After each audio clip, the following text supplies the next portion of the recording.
So, Bill, did you get the link?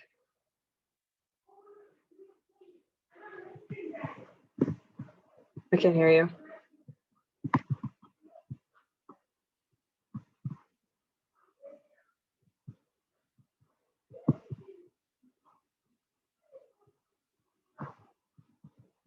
No, okay.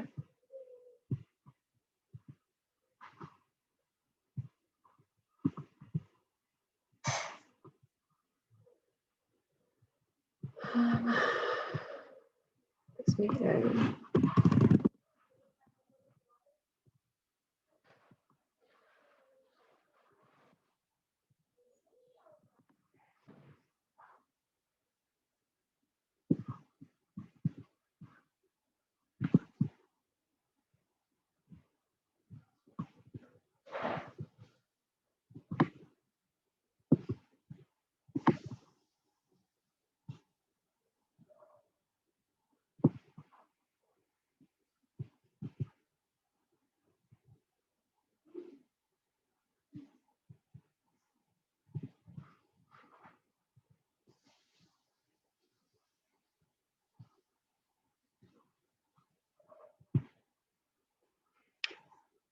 So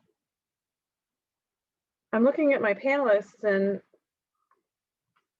can anybody, John, you're the only person I can see right now. Can you give me a thumbs up that you can hear me? Thank you. I can hear you too. Oh, thank you, Leo. Adrian, I can hear you. It's Bill Manuel. Hi, Bill. Thank you. Did you get the panelist email? Obviously you got it, right? No, I just signed in off the agenda. And I'm about- here. John, did you get the panelist? Leo, you didn't get the panelist email? No, I just went to the website, the Gloucester website, and clicked in the Zoom link for all the meetings. Okay, I'm gonna send it again. Everybody else managed to get on except my commissioners. There are no commissioners on the call at this time. They're all like, Adrian, where's the link? I mean, there's 18 people on this call. Okay. Okay.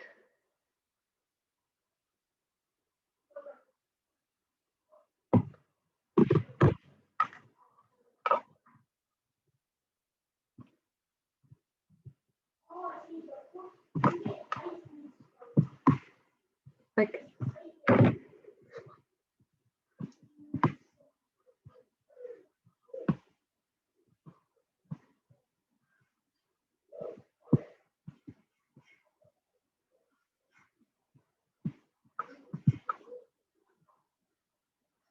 there, resend.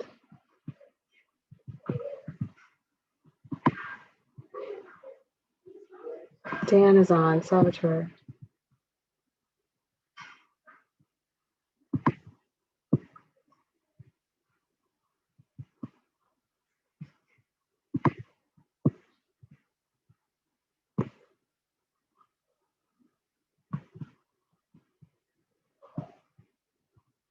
I don't know what to tell you guys.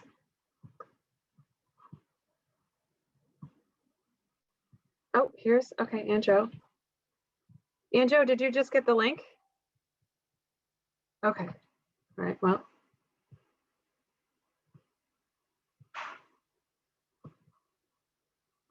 Whew, Zoom, fun times.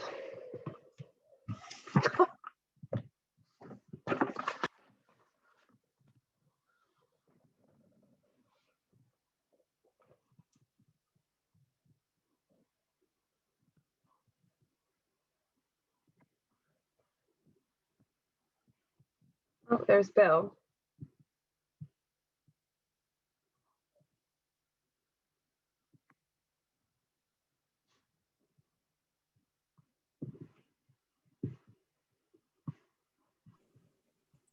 Adrian, can you hear me? I can hear you now. Yeah, never got an email with the Zoom thing, and I just talked to Rob and he didn't either, and I just went in through the remote at the city website. Yeah, that's fine. I mean, I sent it like 3 times and then I mean, I sent it at 5 and then I sent it like 3 times in the last 5 minutes. And Joe, you said you got the email? Yes, I just did right now. Yeah, so one of it went through. I mean, it's okay. We'll wait for everybody to get on. Yep.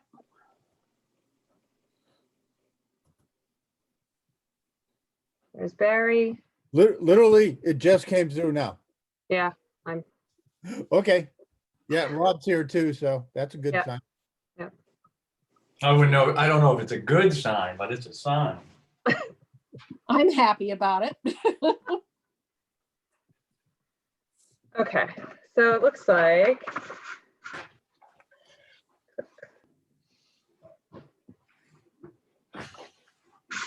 we'll see if Linda can get on. I'm gonna look for her in attendees.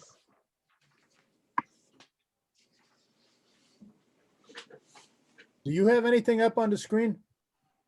I do. Can you see the Conservation Commission? The I do. first page. Do you see it? I see it. I see Barry. Do you see everybody? I wouldn't say I see everybody. Well, no.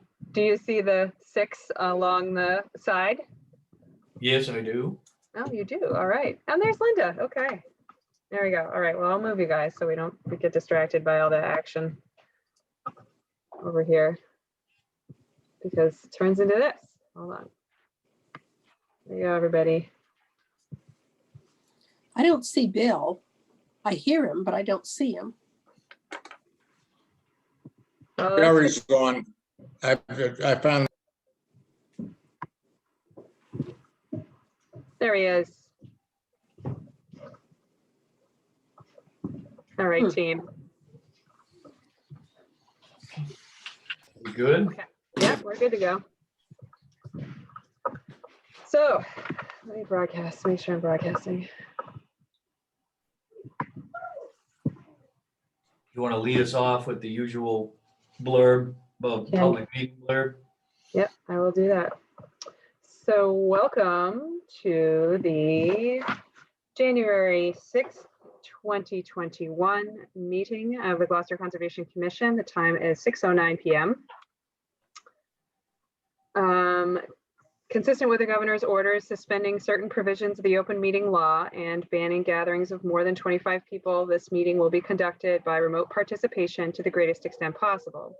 The public may not physically attend this meeting, but every effort will be made to allow the public to view and listen to the meeting in real time. Persons who wish to do so are invited to view the meeting at the link provided in the meeting notice and agenda, and also on the Gloucester Remote Meetings website. In the event that a live transmission proves unworkable for any reason, an audio or video recording, transcript, or other comprehensive record of the meeting will be made available on the city's website as soon as possible. A roll call for commissioners' attendance. Commissioner Charpentier.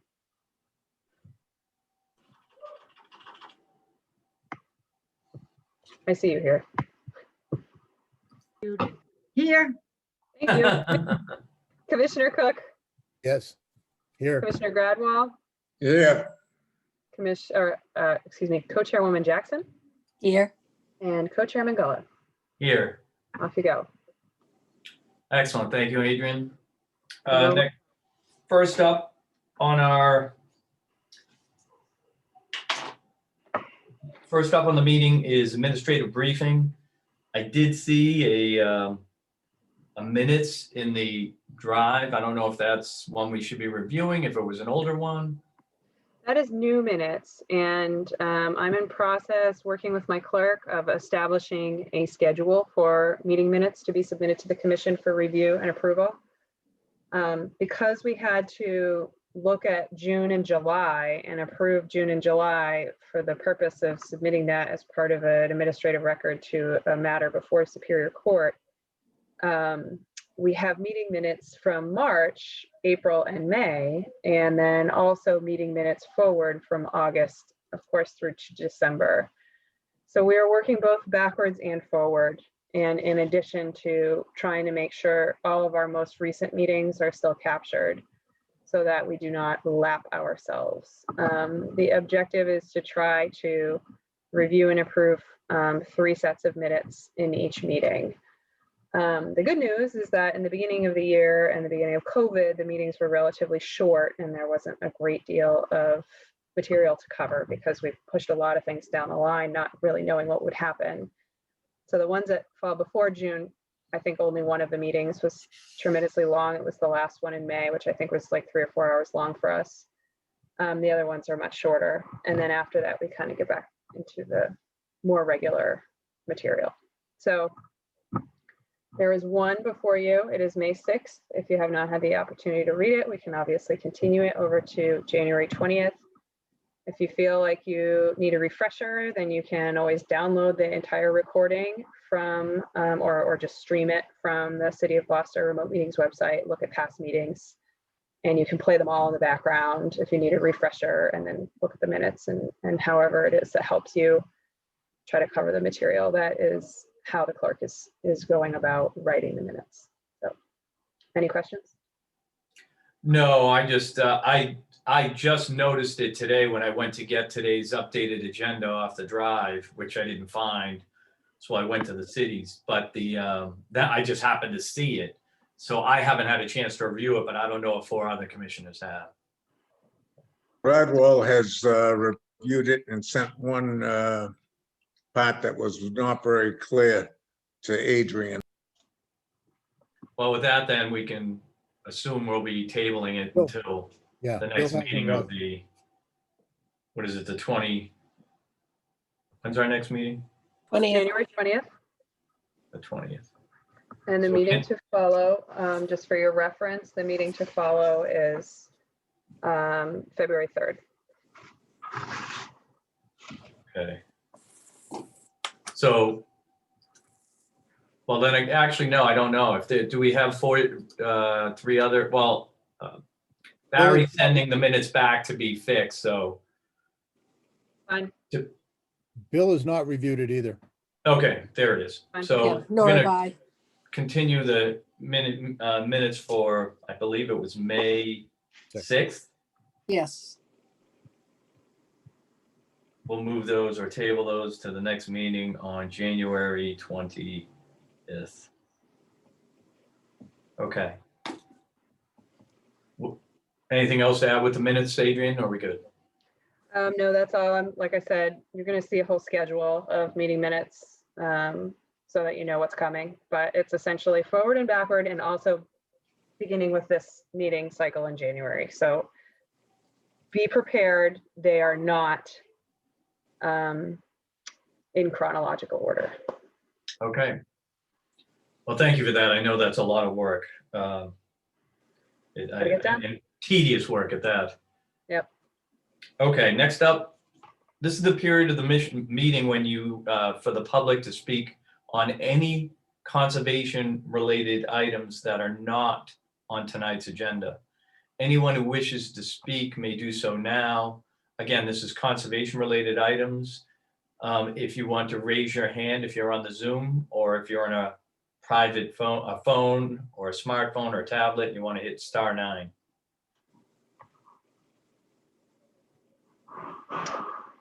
Okay, so we do have one caller. His name is Alan Evans. Alan, I am first going to allow you to talk and then ask you to unmute, and you may speak. Please identify yourself by your name and your address. Hello? Okay, I guess I'm unmuted. Al Evans, general contractor for 16 Juniper Street project. I'd see you all, but you guys can't see me. I just want to let you know that I'm in the background. Oh, Very that's good. Thank you. fine. Okay. Is there anyone else raising their hand or? Not that I can see at this time. All righty then. With that, hearing none, seeing none, I'll close the public comment period. Seeing none, hearing none. We already did minutes approval. I jumped around on that. We're on to continued business. 11-13, notice of intent 28-2736, 11 through 13 Harbor Loop, Senecal, John Dick at Hancock Associates representing. Yes, Mr. Chairman, The applicant's representative did request a continuance for this hearing to the next regularly scheduled meeting this afternoon. So with that, can we get a motion to continue the project at 1-11-13 Harbor Loop to January 20th? Commissioner Jackson so moves. Charpentier seconds. And I roll call Commissioner Charpentier, Yes. Commissioner Cook, Yes. Commissioner Gradwell, yes, Co-Chairwoman Jackson, Yes. and Co-Chairman Gullo. Yes. Thank you. Next up, notice of intent 28-2739, 330 Concord Street, Gloucester DPW, Lucas Perkins, Bayside Engineering representing. Now, Mr. Chairman, I do not think Mr. Perkins is on the call. Adrian, Yes. I had in my notes that this had been continued to January 20th. Oh, my error. You may be right about that. Oh, it was indeed. Well, previously continued. Apologies. Thank you for that. That's okay. Excellent. So that one's moved to wasn't continued. It Yeah, was Already. Already done. Previously continued. Next up, notice of intent 28-2741, 12 Ocean Highlands, Rappa, Wayne Lawsey, representative.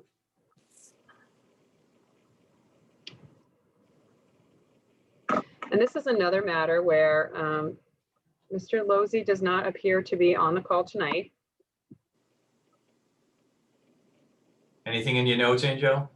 Not on that one. And the office has not received any new material from 12 Ocean Highlands.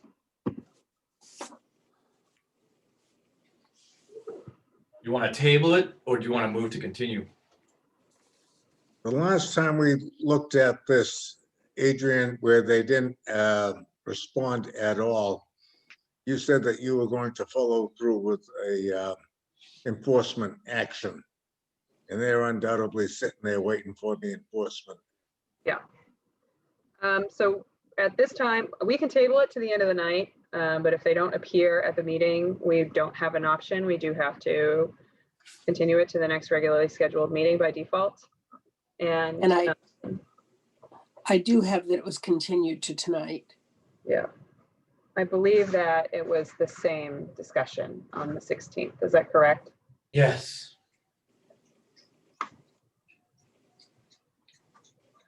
Okay, so with that, then we'll table it for now, just in case someone does pop in late. Next up would be then notice of intent 28-2746, 132R Wingersheek Road, Pell et al. Bill Manuel of Wetlands and Land Management representing. Good evening. I had a feeling I might be first up tonight. So this is a continued hearing. We had a discussion back in December. Alice Pell is here representing her family, and she's in the on a telephone call. But we are in the unfortunate position of having to come to you to basically rebuild the house because it was taken away by some fairly dramatic erosion over the last 18 months or so. I explained to you at the last meeting that Alice and family seek to push the house as far back on the lot as possible so that they do not have to come back to you in the near future to do this again. So the site plan shows the house pushed back to the rear zoning setback line and basically up to the side yard setback line as well. And that's as far back as we can go. Recall, I even said that they approached Essex County Greenbelt to see if perhaps a land swap could be made where they can get even further back, but that was not fruitful. So this house, the project involves the reconstruction of the dwelling as shown and a new leaching field. The leaching field has been approved by the Board of Health already. At the last meeting, Mr. Chairman, I know you are concerned as well as some others about the impact to the vegetation on the site. So what I did is I went out there to basically assess what was going to be impacted. I wanted to characterize the vegetation on the site and provide, report to you what sort of vegetation was going to be impacted, and then present to you a plan that is going to, number one, minimize the amount of vegetation impact, and number two, post-construction, do our best to restore any vegetation where we can. So I went out to the site and characterized the vegetation, and there's basically 5 different cover types on the property. And Adrian, I don't know if you can scroll up my vegetation management plan, if you have that loaded up, but it has some sketches on it. Sure. Let me pull it But up. there are 5 different cover types. So one is existing disturbed areas where the former driveway, the house site, and a disturbed area on the south side of the property where they seem to have pushed up a bunch of sand over the years. And if we can go down to about page 5, I think. That would be good, the first slide there. I can't rotate it though. Well, I can, but Okay. go ahead.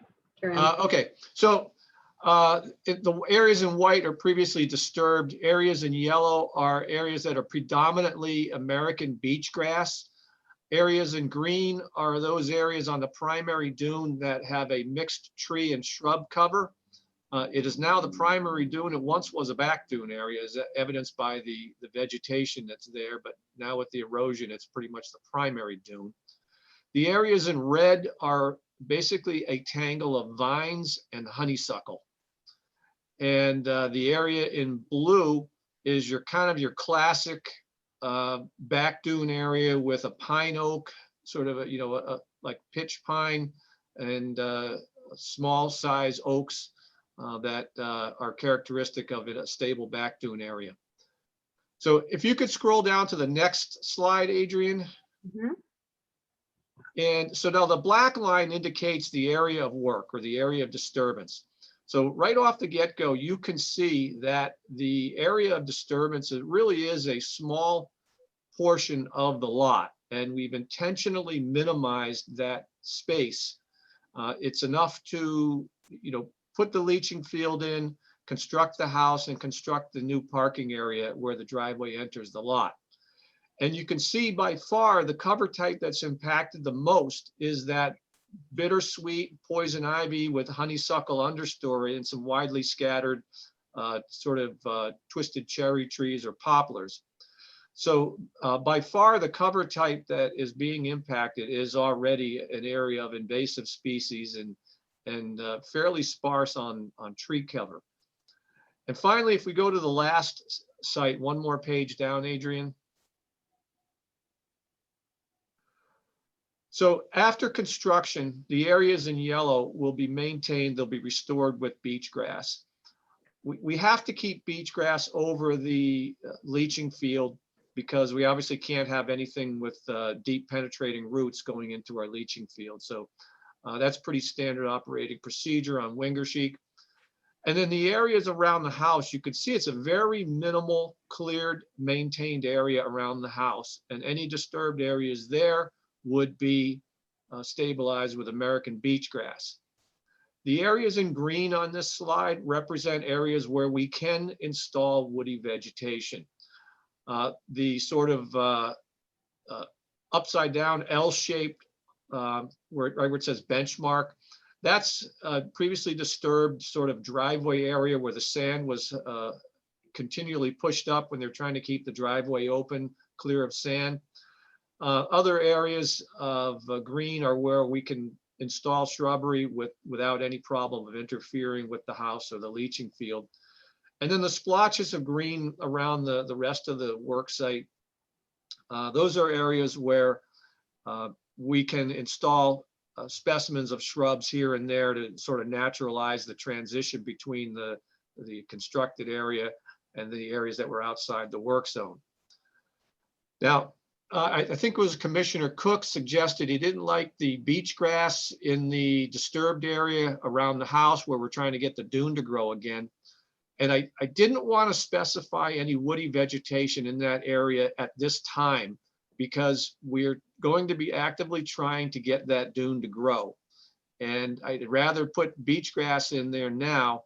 And then once we can get that gap closed in, then we can go about putting more woody vegetation in there at a later date. And that would match sort of the woody cover type that I showed you on the first slide. So and remember too, I talked at the last meeting how Alice and her family, they've already planted innumerable sprigs of beach grass over the decades to try and encourage dune growth. All you have to do is look at the property to see the sort of space that they want. I mean, this property is wildly overgrown except for the area right around the house. And that's by design, and that's what's going to happen in the future. They obviously don't want to come here and have to maintain anything other than perhaps keep some vines from, crawling up the side of the house. But you could just look at the kind of stewardship that the land has had over the years to get a sense of confidence that this is how it's going to continue, hopefully for the next 6 decades. So the takeaway of all of this is that the house site is largely in an area that is fairly open canopy, but yet if you had to remove something, you might as well remove the bittersweet and the honeysuckle and then try to restore that with beach grass. So I think that answers your questions about the vegetation and how we intend to manage it, minimize the work area, replant where we can, and try to get the dune to regrow as well. So hopefully we can move on if you have any other questions. Okay, thank you, Mr. Manuel. I mean, my first comment would be is very good job. At least for me, you answered most of my questions. I appreciate the color coding. It's much easier to read than black and white drawings. Most of it I get. I think this is probably, based on what you can do and you have to do.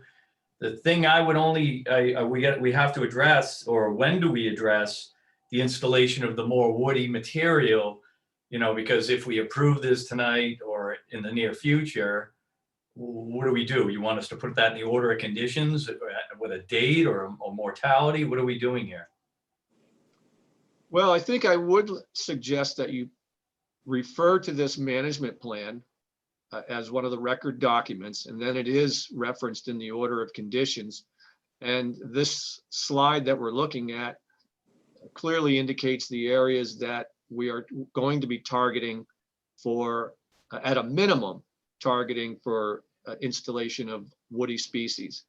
Now, Alice volunteered to you at the last meeting that she is more than willing to evaluate all areas of the property after construction to decide and evaluate where additional woody growth can go. So, but at a minimum, this is what we're suggesting. And of course, this would have to go in after construction. So, once the ground was stabilized and the workers moved out of there, then we can go about installing the beach grass and the woody vegetation. Okay, I still feel like it's open-ended, and I appreciate the applicant suggesting we can do an after the construction process done meeting, but technically we have no control at that point. So it's a little gray. We've already approved the project that your client could turn around and say, that's nice, but no, I'm done. So I'll let the other commissioners speak and see what they say, and we can circle back to that. I don't know if you want to do a roll call comments, Adrian? Sure, I could do that. Commissioner Charpentier. Yeah, I'm with Rob. I'm good with the plan. I think it's well done. I think we should put something about some sort of a time frame on, planting that woody area. And am not an expert in this, so I don't know how we really do that. Yeah. We'll circle back to Adrian on that if we have to. Sure, Commissioner Cook. Okay, Bill, you said that you have a plan, you want to try to grow the dune. I know when we looked at some aerial photographs, I think after we did the emergency order, there was like 65 feet of dune frontage that was lost. And right now, it's just, is the plan to put several rows of snow fence along the bottom in anticipation of trying to capture the sand and build a dune out front? Just a little bit more information on what your plans are to grow the dune per se. And like I said, because I'm looking at the pictures from when we did the emergency order, and it's all just white sand. So if you're going to try to grow the dune out, that's great. What's the method that you're going to use? Is it going to be snow fence that will eventually get buried along the base of the dune towards the beach sections? So if you can give some more information on that, I'd appreciate it. Yes, Adrian, if you could jump back to the site plan. Before you start, Bill, just very quickly, I want to offer to the commissioners just a reminder of what we were doing in the spring. Unfortunately, this particular version of Adobe Acrobat does not easily allow me to rotate. That's okay. We can turn our heads. It's so frustrating, but we're dealing with it. But you can see here the dune was totally scarped away from beneath the house. And then there is some primary dune vegetation here at the very top. But a tremendous amount was lost. This was the aerial, and it's also the aerial we're looking at, and now the dune is all the way here. That's all. Go ahead, Bill. Yeah, so if you could jump back to the site plan. Bill, we're not trying to establish, I mean, we'd love to if we had an opportunity, but not under this NOI. We're not trying to grow dune seaward of the scarp face. You see where the former house location is. We have indicated a couple of rows of snow fencing that we want to fill in that gap where the house was. And so that's our intention of trying to rebuild it. At least we have some sort of sand reservoir in the area that was a back dune, but now is functioning as the primary dune. So that's where we're talking about regrowing the dune. And we would be using snow fence. Hopefully it will get buried quickly. And, once we sort of even out the crests of the dune, if we can are that successful, then number one, I expect vegetation to move in on its own. But number two, that's when we can, when the dune is stopped actively growing, then we can install some woody vegetation on it to get some other type of growth. Okay, because I mean, that whole area, I know where the whole area is where the house is basically all the white sand underneath that. So if there's any possibility during that excavation to use that to fill in that area I think we should be trying to take advantage of that too. Because that's a good suggestion. I don't know that there's going to be much extra material. Generally, it's probably just going to get smoothed around the immediate work area. But if there is any, that's an excellent suggestion to sort of nourish that gap. That can be a little tricky, but well, I'm jumping ahead. Are you done, Bill? You got any more questions?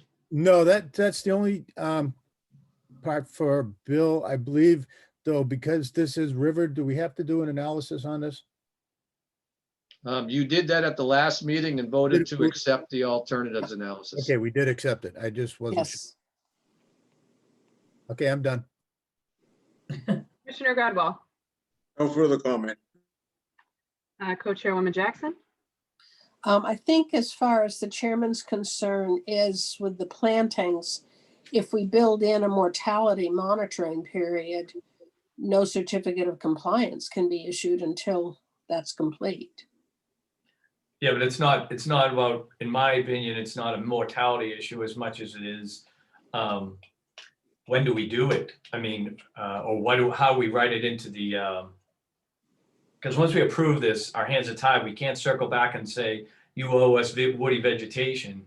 I do have a suggestion on that, Okay, because most of this vegetation is going to be, close to the house or leach field construction. We obviously have to wait until that's done.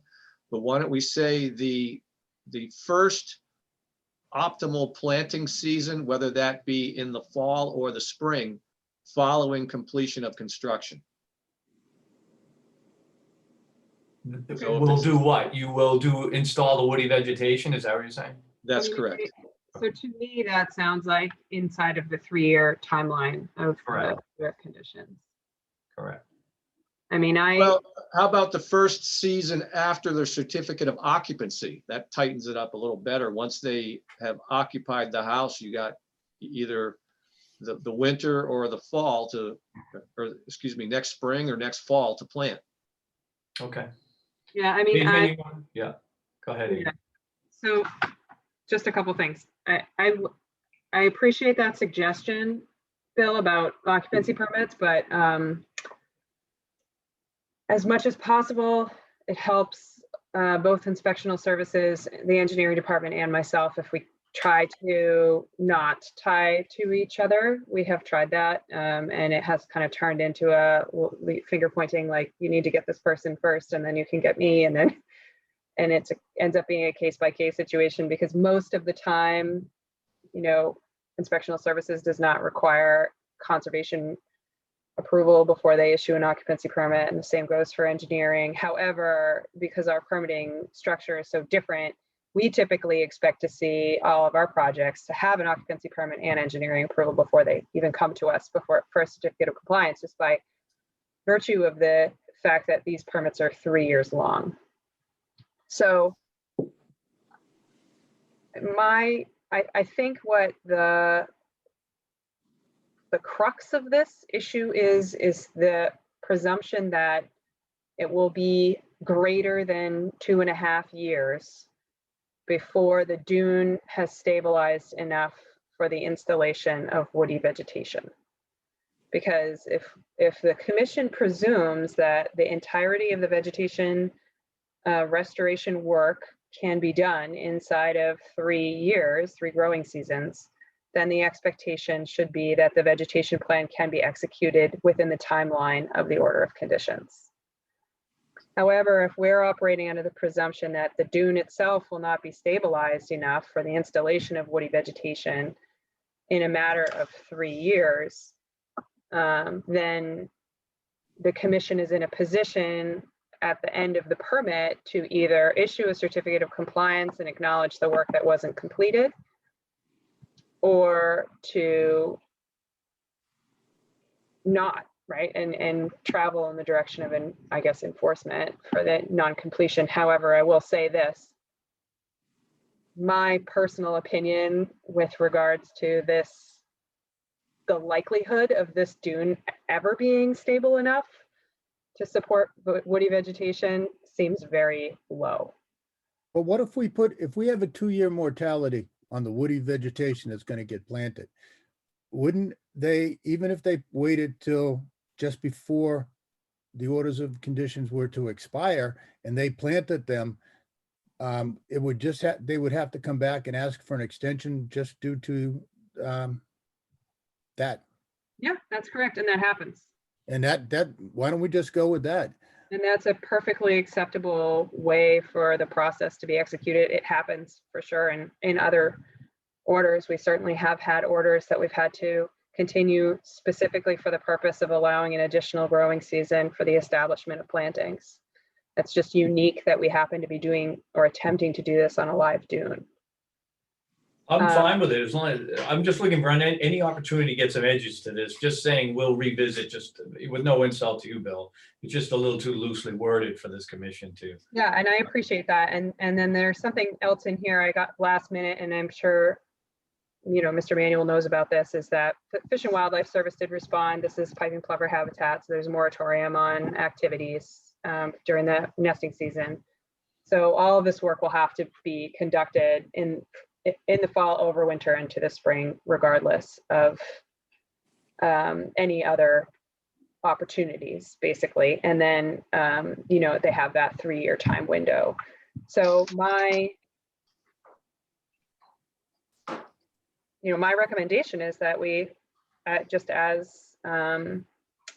Manuel has said, we can, We'll go with Bill Cook, 2-year moratorium, and then when it expires, I mean, at the end of the 3-year cycle, we'll revisit it under the request for compliance, right? right. And so as Mr. Manuel had recommended, we can reference the vegetation management plan as part of the order of conditions. And, include the vegetation management plan in the order, and special condition, document that the vegetation management plan must be completed as represented. And then in the event that it is not completed and the 2-year mortality time period hasn't passed, then the applicant or the property owner permit holder must request an extension until such time. Sounds good to me.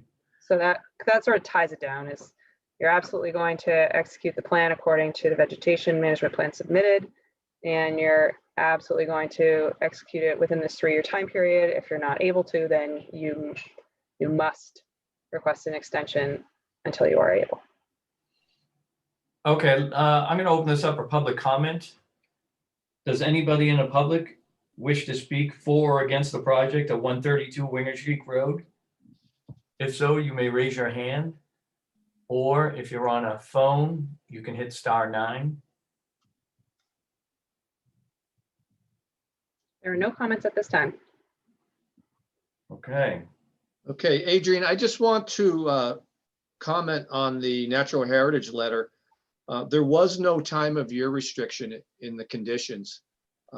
There was a requirement to allow monitoring, regular monitoring for the presence of piping plovers and terns by a qualified shorebird monitor as determined by the division, but it did not have a restriction for work.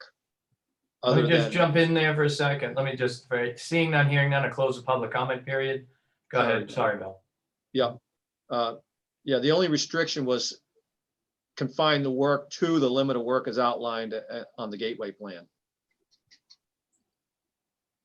It seems unlikely. I thought automatically when you were in plover territory, you had to work within those parameters, but That is the decision. It may be because you're so far back. we're so far Yeah, back. and it's 20 feet off the beach area too. It's 30 feet high. Vertically.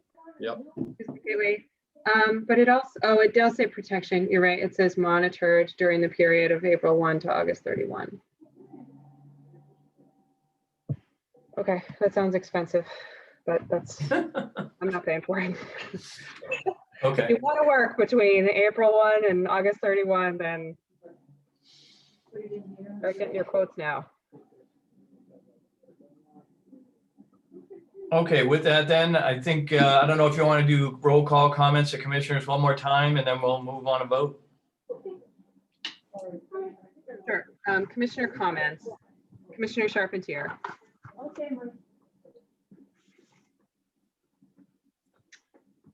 Nothing. Sorry, Linda's back. You have any further comments, Linda? No, I do not. Thank you. Commissioner Cook, No, I'm good. Commissioner Gradwell, No comment. Co-Chairwoman Jackson, No comment. and Co-Chairman Gullah. No comment. Okay, good for a motion. Okay, Commissioner Jackson moves to close the hearing on 132R Wingersheek Road, NOI 0282746. Charpentier seconds. The roll call, Commissioner Charpentier, Yes, Commissioner Cook, Yes. Commissioner Gradwell, Yes, Co-Chairwoman Jackson, Yes. Co-Chairman Gullah.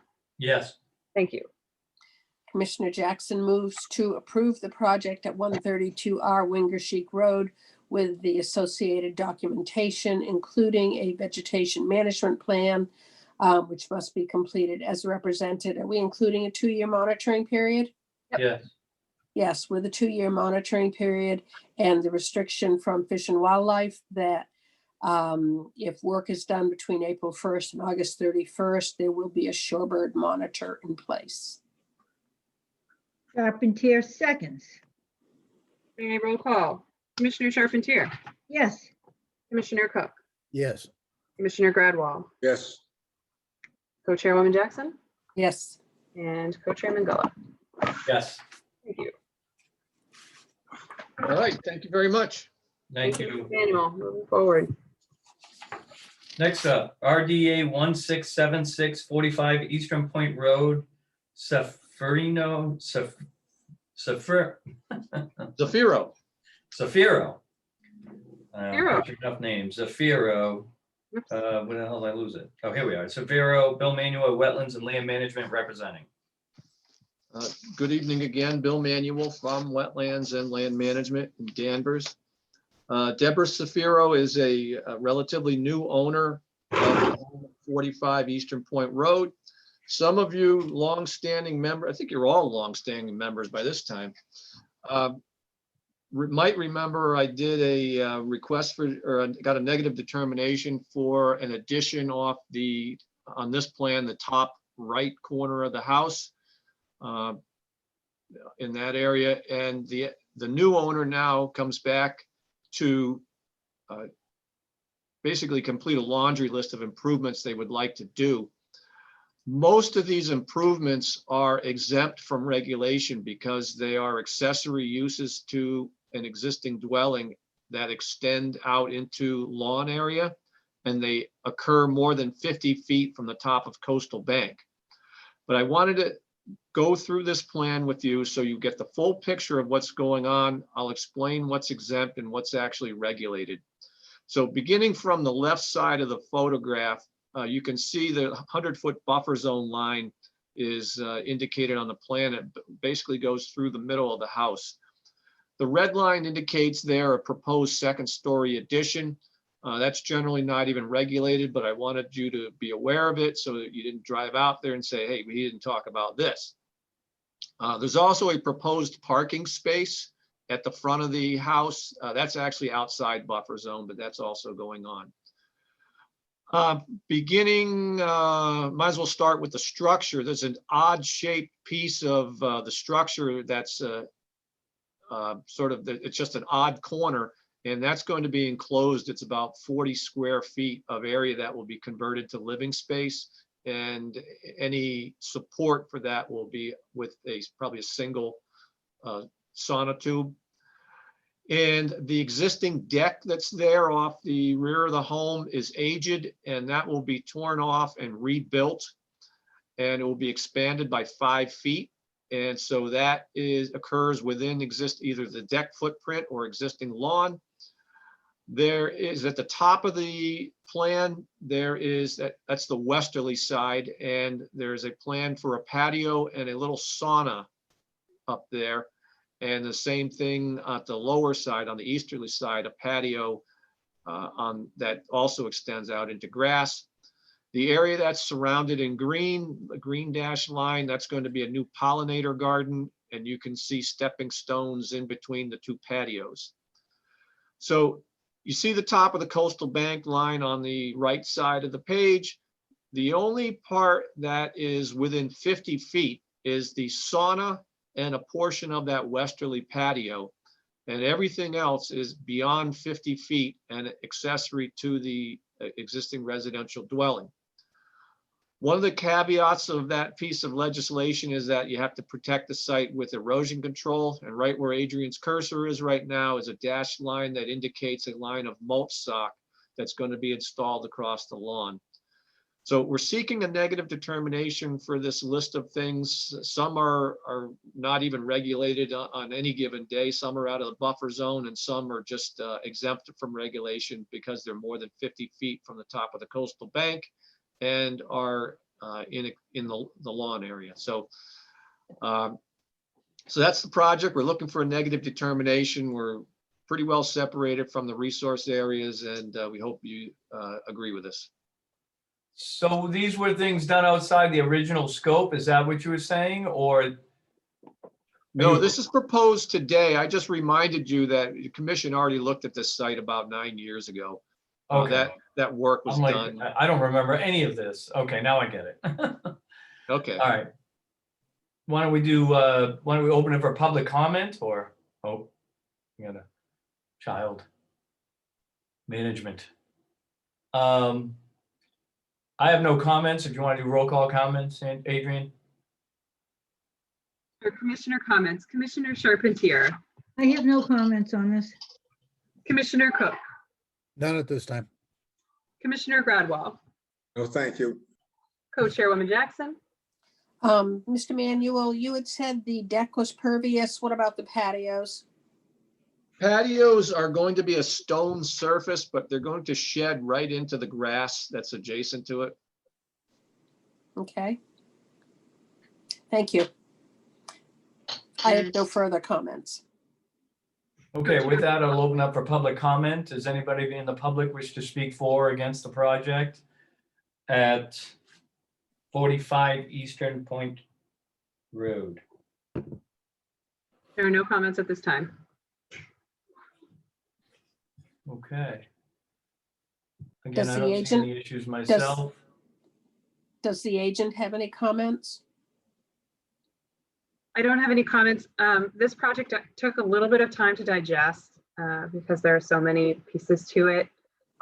But it is a lot of punch list items. And I think, the concern for me was looking at the cumulative impact of all of these different little matters before the parcel. But overall, because so much of the work is just an increase or an improvement in impervious and or the alteration of a lawn, I think that it is accurately represented by the applicant's representative. Okay, thank you. All right, Joe, you want to take it away? Sure. Negative. Commissioner Jackson moves to close the public hearing. Charpentier seconds. And a roll call vote, Commissioner Charpentier, Yes, Commissioner Cook, Yes, Commissioner Gradwell, Yes, Co-Chairwoman Jackson, Yes. and Co-Chairman Gullah. Yes. Thank you. Commissioner Jackson moves for a negative determination for RDA 1676, 45 Eastern Point Road. Charpentier seconds. And a roll call vote, Commissioner Charpentier, Yes, Commissioner Cook, yes, Commissioner Gradwell, yes, Co-Chairwoman Jackson, Yes. and Co-Chairman Gullah. Yes. Thank you. All right, thank you. I'll hang around to the end of the meeting for one last certificate of compliance. All righty. Next up, RDA 1677, 3 Leonard Street, Zarelli, Leo Zarelli, applicant and representative. Looks like. Yes, thank you. Leo Zarelli, 3 Leonard Street. Thank you for your time this evening. This request is for a replacement of an existing ramp and float that is permitted under 10A.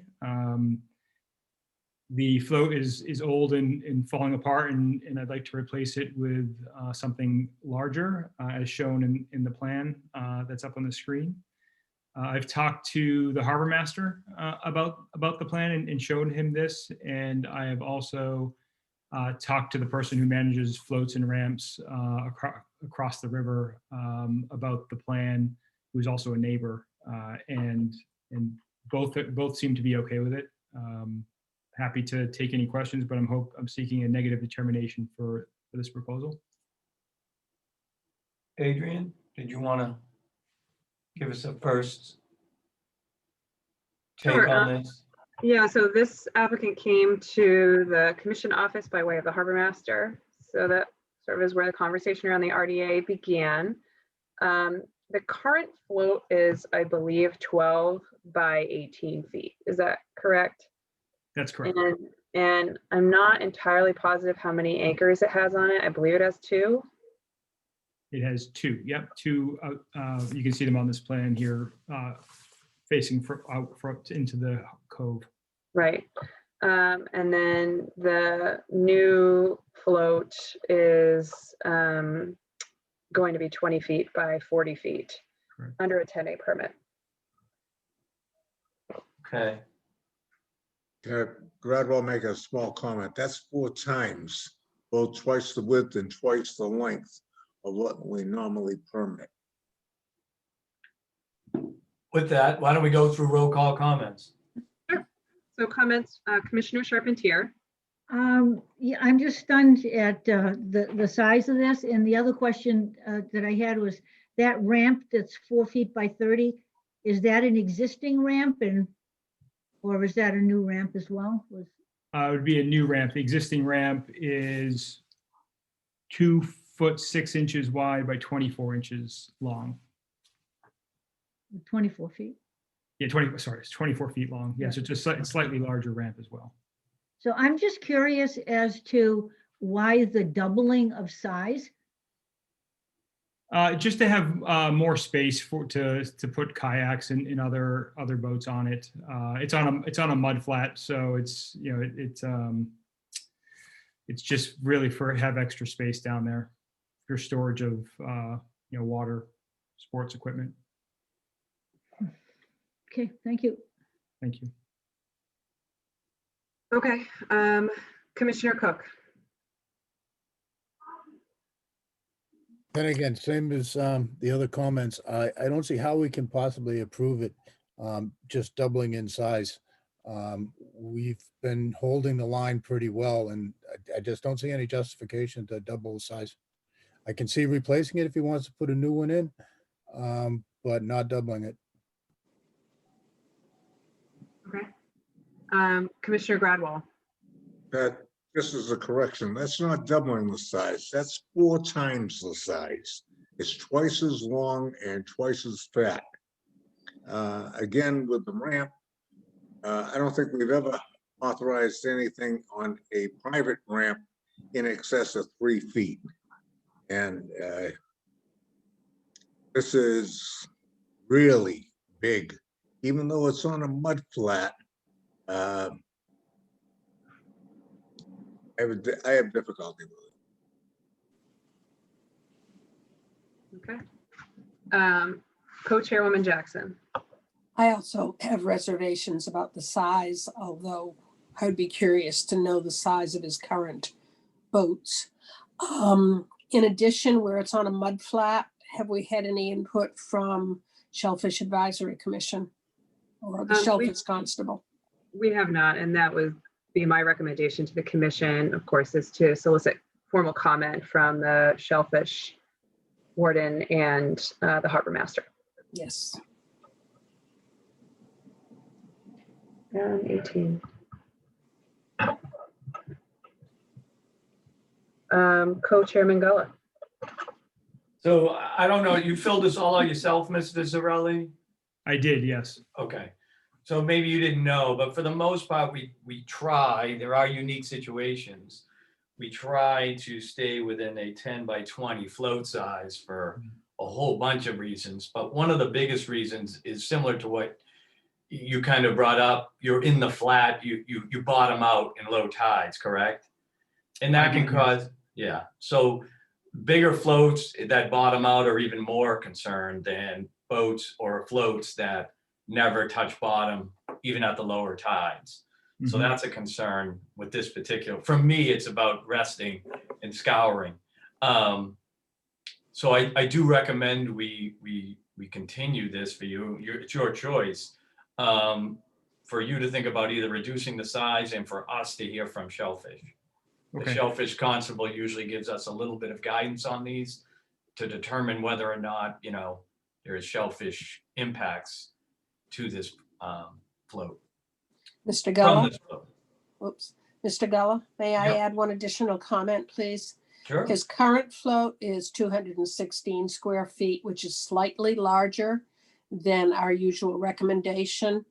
And I wouldn't recommend making him decrease float size. I'd be okay with him maintaining the 216. I see what you're saying. One Noted. Mr. Chairman, I think also where it's on the mudflats, I think that there has to be Standoffs? standoffs underneath it to keep it from resting on the flat. So you're gonna have to specify that on there, and for a 800 square foot float, that would really be a lot of standoffs that would be needed. So standoffs are, I'm not sure if you know what they are, Mrs. Early, but basically they don't let the float bottom out. It literally sits on stilts Yeah. at the low tide cycle. So what my fellow commissioner was saying is that that's going to be a lot of standoffs to keep that thing from getting into the muck. So again, I suggest we continue this. I'll open up for public comment at this time.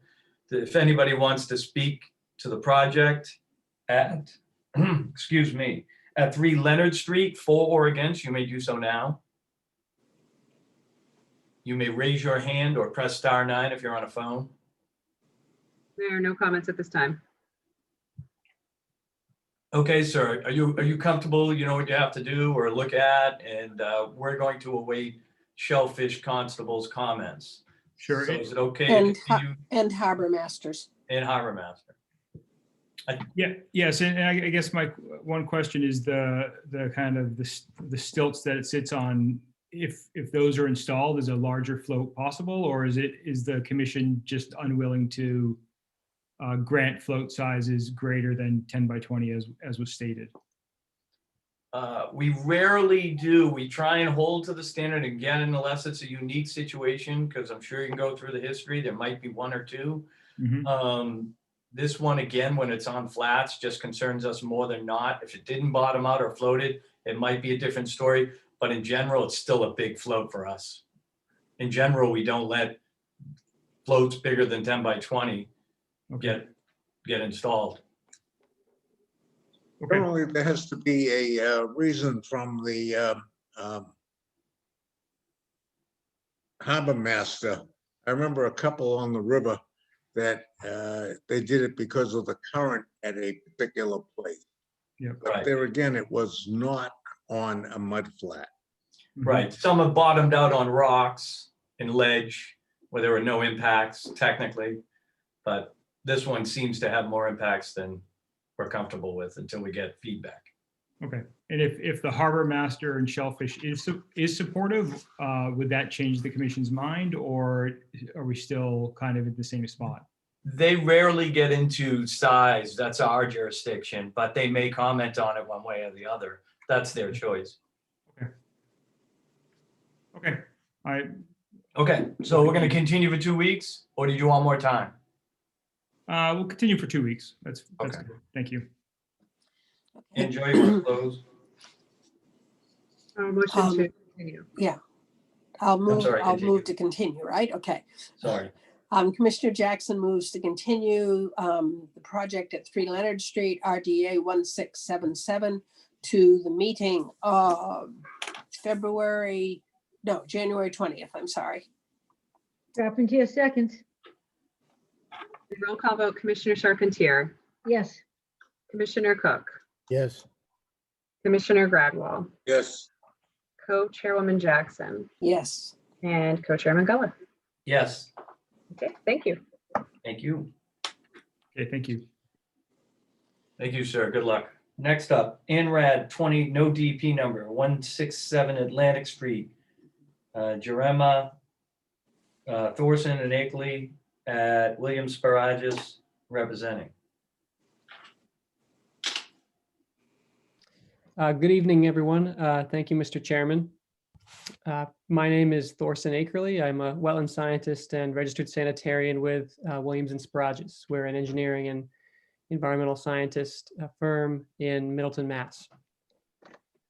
This is, of course, 167 Atlantic Street, outlined here, which is currently owned by Mary and John Jerema, and we are representing them as well as the applicant HPI LLC. For reference, you have on the left side of the screen, or the map there, Castleview Drive, Atlantic Avenue just ahead, Sleepy Hollow, and then, of course, about a half mile northeast of here is Wingershik Beach. the Jarimas own both this parcel and the adjacent parcel here. And of course, both of these parcels are predominantly salt marsh, although there are about 3 acres of upland here concentrated in the center. And again, we are here tonight presenting an abbreviated notice of resource area delineation, highlighting and presenting all of the resource areas to the commission for review and approval in the hopes of moving along in the permitting process. Existing conditions on the property are pretty straightforward. This is a completely undeveloped lot that has an apex kind of in the back center, which is predominantly just a giant ledge outcrop, as is Gloucester. And then surrounded by that are some areas with soil, a number of deciduous trees, and some coniferous trees along the perimeter as well, but predominantly deciduous, and then much more of a shrub layer as you move towards the edge of BVW and towards the salt marsh. So with that, we can dive into the resource areas here. First and foremost, we have bordering vegetated wetlands. This is delineated as the A series, A1 through A57, I believe it is, which might be a little hard to see, but essentially is basically the limit of our survey. Essentially, these were the outermost points. And in the case of this project, the edge of BVW was concurrent with essentially the mean annual, or I guess the average high tide line, or where saline conditions essentially extend to. This delineation was done in the field a couple months ago, or I'm sorry, I guess it was about a year ago at this point. But we reviewed it prior to the filing to make sure all the flags were up. And it's pretty clear that the line is straightforward here. If you've driven by, you've probably seen an extensive amount of salt meadow cordgrass, which basically just lies down and I guess does come up a little bit when it gets extremely wet. But that is basically the extent of that is basically the extent of our BVW. And there is a small boulder retaining wall along the edge of the upland and salt marsh area, which also helps delineate it, as well as a clear, I guess, edge or rise in elevation along the perimeter too. Beyond that, we also have land subject to coastal storm flowage, which on this plan is shown as limit of BLSF, flood hazard area zone AE, elevation 13. Because this is a studied area, we do have a specific elevation associated with the flood zone here. So our survey team did a extensive topographic survey of the property on the NAVD 88 datum, which is what FEMA uses as well for their referencing, and determined that is where elevation 13 sits at on the subject property. Because this is land subject to coastal storm flowage, there is no buffer zone to it. There typically isn't for BLSF either. The final 2 resource areas here first is the mean annual high water line associated with Jones River, which is on the bottom of the parcel. I guess that would be the south eastern portion associated with Jones River. This is an offshoot of the Annisquam. And because this is a tidal river, the determination is not the same as it would be for a freshwater river. And in this case, the mean high water line means the line where the arithmetic mean of the high water heights observed over a specific 19-year metonic cycle, the national tidal datum epoch, meets the shore, and shall be determined using hydrographic survey data of the National Ocean Survey of the U.S. Department of Commerce. So basically, that's a fancy way of saying what does NOAA have as this area's high water line. In this case, we reviewed the mean high water associated with what NOAA had, which was 4.36. That is in a different datum than what is used for this plan and what FEMA uses. So translating that to NAVD 88 datum would give you the elevation of 3.81. So technically, Although we have shown the Jones River here as approximate from Mass GIS. Technically, you could conduct a survey out in this area by Jones River, and wherever elevation 3.81 is encountered would be the edge of the Riverine River, or the tidal river, I should say. There are also a couple of other creeks and streams throughout the marsh here and in various areas. If you've driven by these, based on our research, although one is mapped as perennial, these were all dug or appear to have been dug by, appear to have been dug between the 1930s and 40s as part of the mosquito ditch program. A lot of these areas had experienced flooding over the years, and water just wasn't draining very well from them and would be prime breeding habitat for mosquitoes. So back in the 30s, when things were a little bit easier to do, I guess they got in there and with a backhoe and dug a bunch of trenches to help drain the marsh towards the ocean. So that we haven't really so we of course haven't really shown that in the plan, but we wanted you to be aware of that as well. In the final resource area, which I apologize is not shown here, is natural heritage. That is basically concurrent with the edge of Jones River here. We can certainly add that to the plan. And that is for the common tern. The applicant did an information request with the Division of Fisheries and Wildlife, and that is common tern habitat along the edge of the salt marsh by the river. So with that, that ends my presentation. I'd be happy to answer any of your questions. The applicant is also here as well if you have questions about the property specifically. We're happy to walk the site with you as well. I'm a West Gloucester resident, so it would be easy to get out there and look at it with you. Thank you for that. First off, I guess I'll open up for public comment just to see if there's anyone out there with any questions or concerns. Before I do that, though, I want to say this is not a project. All we're approving is the lines on this plan indicating buffer zones and resource areas. We are not here to discuss any potential non-existent project at this time.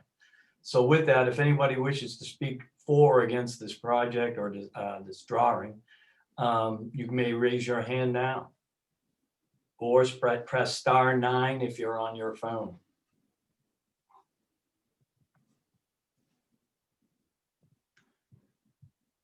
Okay, there are no comments at this time. It's a quiet night out there. There are 19 people on. Yeah, well. Okay, with that, everything seems to be there for me. Maybe you can do a roll call for comments through the commissioners, Adrian, and give your own 2 cents too if you want. Okay, certainly. I guess, so I'll go first. I did have the opportunity to walk this site. I know it pretty well. I know the other site pretty well. I have sat with the current property owner a couple of times to talk about the property. This particular site is a beautiful glacial drumlin. I mean, it is just a perfect example of that particular geologic feature of the Atlantic coast. So if you have an opportunity, you should try to take a look and walk the site. The delineation is obviously very clear, I think, because you're coming up against the salt marsh, and the applicant's representative is correct that mosquito ditches are not considered rivers. They are man-made and therefore not vestigial resource areas. So I don't have any questions necessarily, concerns about the lines. I do recommend you commissioners take the opportunity to go out there. I have not seen anything back from National Heritage Endangered Species. I don't know if the representative has received anything from them yet with regard to the property or their submission. And then the other piece, I'm not sure that we will. I'll say that in the context of an ANRAD. And then the other piece of this is a matter of fees, that this particular ANRAD was submitted with fees under the auspices of a single family home.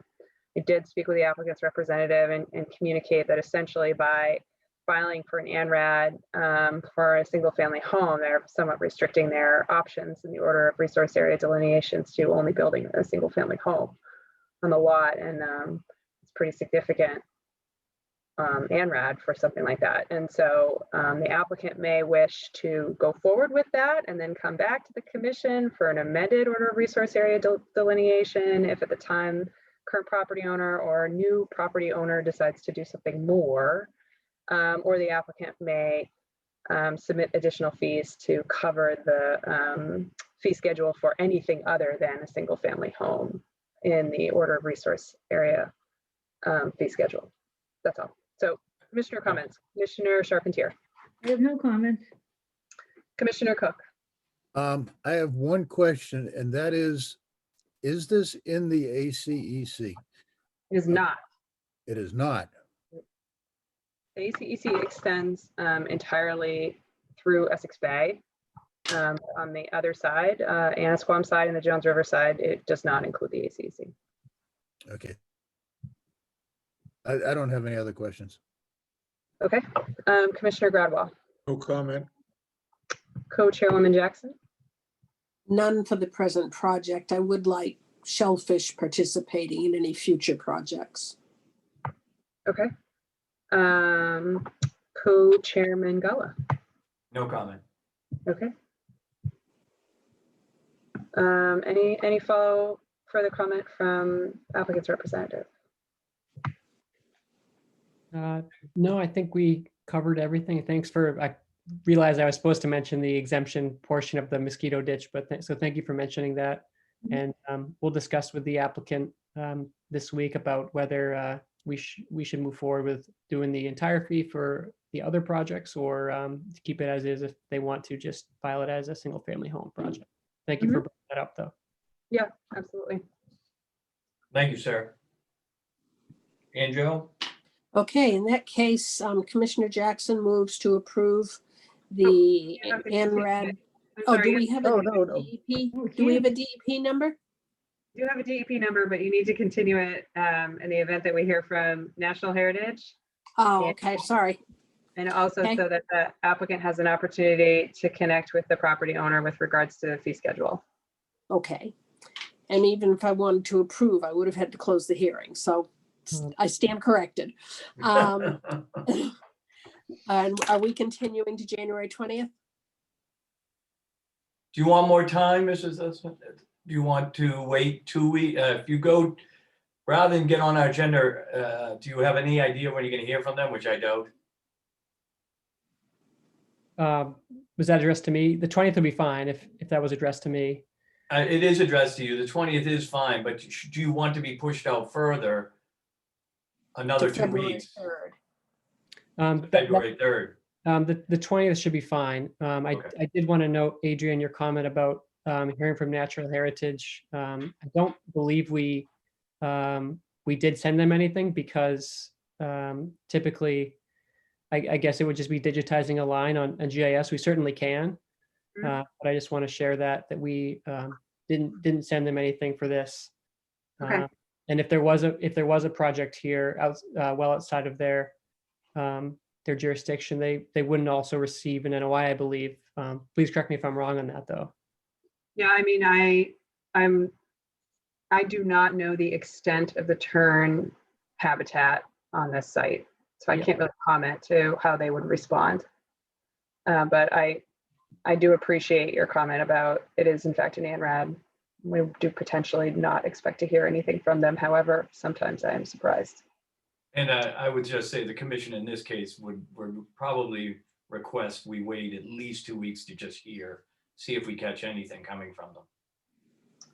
So it's not really a question of your choice to have. We're going to more than likely vote on a continuation tonight. Oh yeah, that's totally fine. I just wanted to clarify the natural heritage portion of the project. That's all. Understood. Okay, then Commissioner Jackson moves to continue the ANRAD 028. What is the DEP number? Number is now, oh, and of course I then just erased it off of my agenda. They came up today. Hold on. I put them on the plan. Wait, here we go. Go ahead. 2751. Okay. to continue the NRAD 0282751 at 167 Atlantic Street to the meeting of January 20th, 2021 for the purpose of input from National Heritage if applicable. Carpentier seconds. And a roll call vote, Commissioner Charpentier, Yes. Commissioner Cook, Yes. Commissioner Gradwell, Yes, Co-Chairwoman Jackson, Yes. and Co-Chairman Gullah. Yes. Thank you. Thank you very Next, much. under new business, notice of intent 28 dash, no DP number at this time. 16 Juniper Road, LeBlanc, John Dick at Hancock Associates representing. Good evening. Good evening. The file number has indeed been issued. It's 2750, no comments. This is an existing dwelling. It was built in the 50s for the Corlises. And the daughter, I believe, of Louise Corliss now owns the house, wants to do some renovations. This is Oops, sorry. much like Bill Manuel's project. This is virtually exempt from regulation because it's small additions on the landward side of the dwelling. It would be a limited project in that respect. But they are proposing to put a roof over the deck behind the house. That's why we went out, we delineated the coastal bank. We took pains to characterize the riverfront, which extends through the lot across the street. And we have a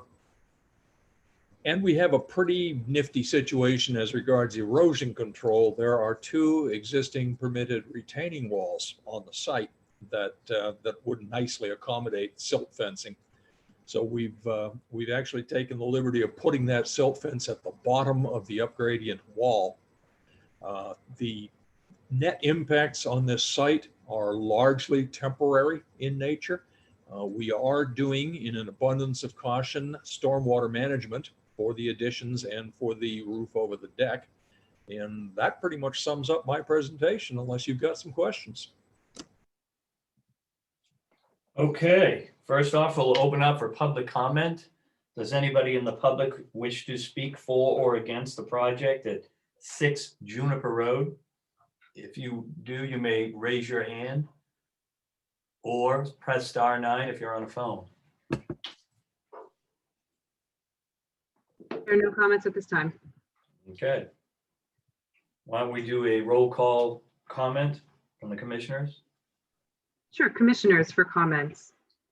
Commissioner Charpentier, I have no comments on this. Commissioner Cook, No comments. Commissioner Gradwell, just one question. This doesn't involve any kind of a pier, does it?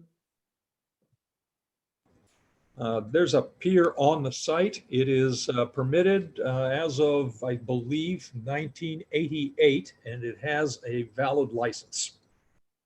Thank you. And we're not touching it. Thank you.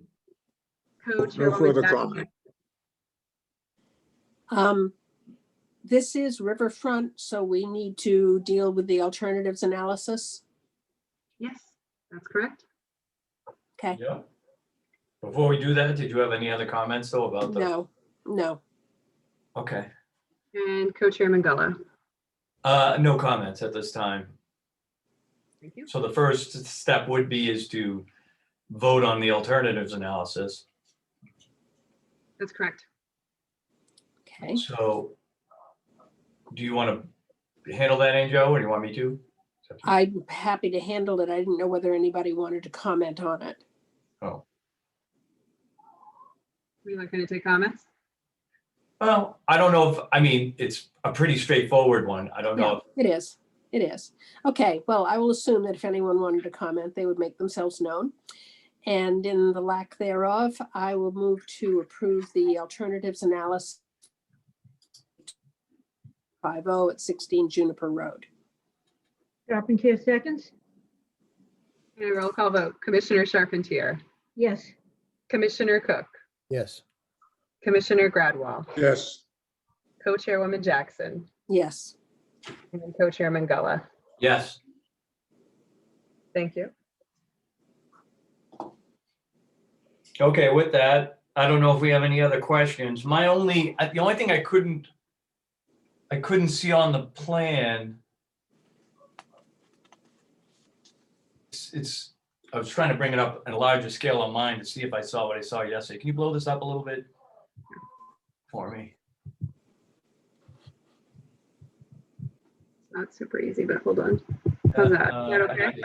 I see it. I guess I didn't understand where existing single family sector. There are architecturals. I can bring them over if you want. For a project, this is relatively innocuous. I see what I needed to see. I get it now. I was confusing setback lines with property lines with the house line. It just was hard to read. I'm good. No comments. Okay. So with that, we've opened it up for public comment. Representatives explained it. We seem to have no concerns with it. I guess we need to move forward with a vote. Okay. Commissioner Jackson moves to close the public hearing for NOI 0282750, 16 Juniper Road. Charpentier seconds. And a roll call. Commissioner Charpentier, Yes. Commissioner Cook, Yes. Commissioner Gradwell, Yes, Co-Chairwoman Jackson, Yes. and Co-Chairman Gullo. Yes. Thank you. Commissioner Jackson moves to approve the project at 16 Juniper Road. Charpentier seconds. And a roll call vote. Commissioner Charpentier, Yes. Commissioner Cook, Yes. Commissioner Gradwell, yes, Co-Chairwoman Jackson, Yes. and Co-Chairman Gullo. Yes. Thank you. And thank you. Thank you. Have a good night. Next up, notice of intent. No DEP number at this time for 14 Riverside Road, Cahill, Salvatore Vasile, representative. Good evening. Can you guys hear me? Yeah. All right, so I'm Salvatore Basile. It's my uncle Richard Cahill. We're in front of you guys tonight about 14 Riverside, which was a previously approved project. I think it was back in 2007. Bill Manuel did the original representation along with John Judd. So pretty much back in front of you guys to revive it and get, start the project over. Everything's staying exactly the same. I had the site plan and the flood elevations all updated by John Judd. And everything, it's as previously approved. Everything was, nothing has changed since. I'm gonna let Richard talk here for a second and explain a little bit more to you. My name is Richard Cahill. I'm the owner of 14 Riverside. I'm here with my nephew, as you heard, Sal Basile.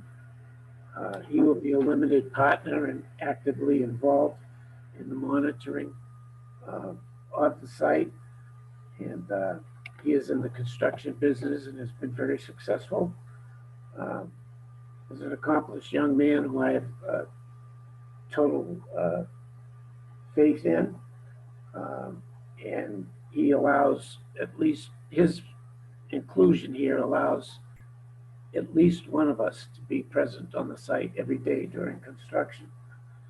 For the record, and with your permission, I can run through this very quickly. It's a 2-minute little thing that I have notes here. If you give me the permission, I will do so. That's fine. Go ahead. Okay.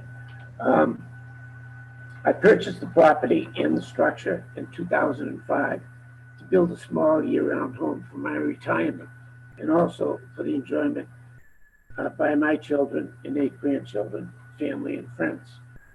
A brief history of what has delayed the project for so long.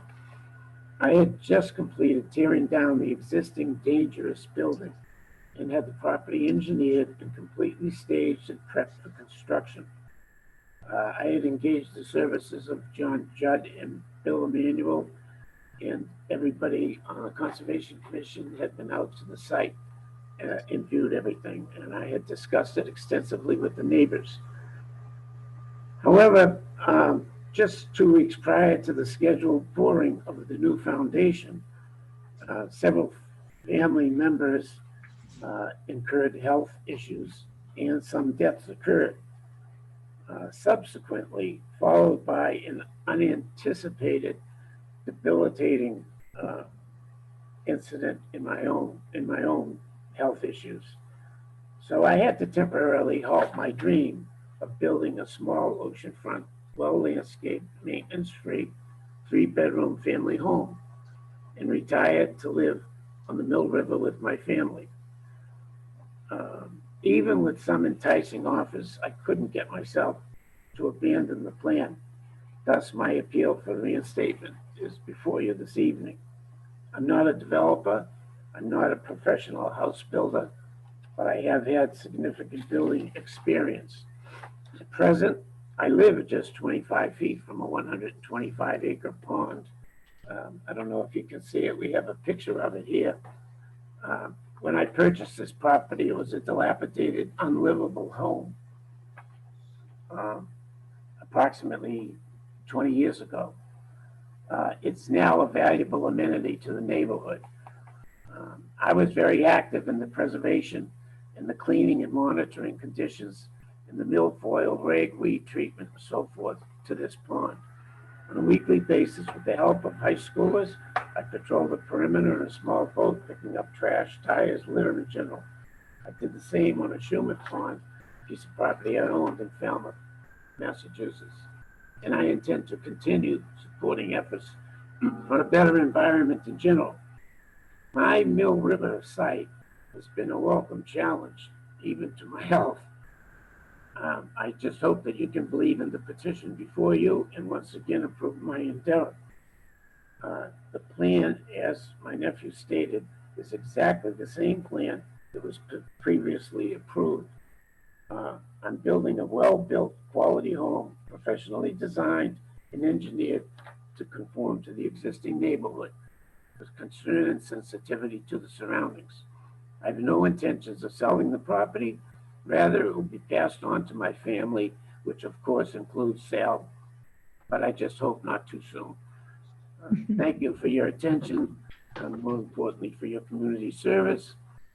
I look forward to living in Gloucester, and who knows, maybe someday I might join you all. Thank you. Thank you, sir. All right, while we're at this pause, I'll open up for public comment. Does anybody in the public wish to speak for or against the project at 14 Riverside Road? If so, you may raise your hand now or hit *9 if you're on a phone. Smartphone, that is. There are no comments at this time. All righty. So commissioners, why don't we do roll call comments for the commissioners and see what we have to input. Sure. Commissioner comments. Commissioner Sharpen's here. I can only say if it was approved once, then we should move to approve it again. So have no other comments. Commissioner Cook. No comments. Commissioner Gradwell.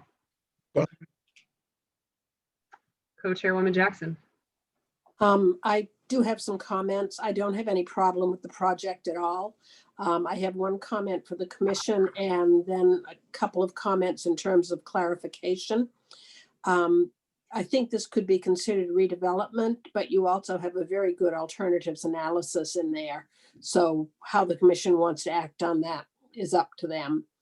There were details that were on the planting plan and the site plan that were not necessarily mentioned in the narrative, and I just wanted to know if they were going to take place.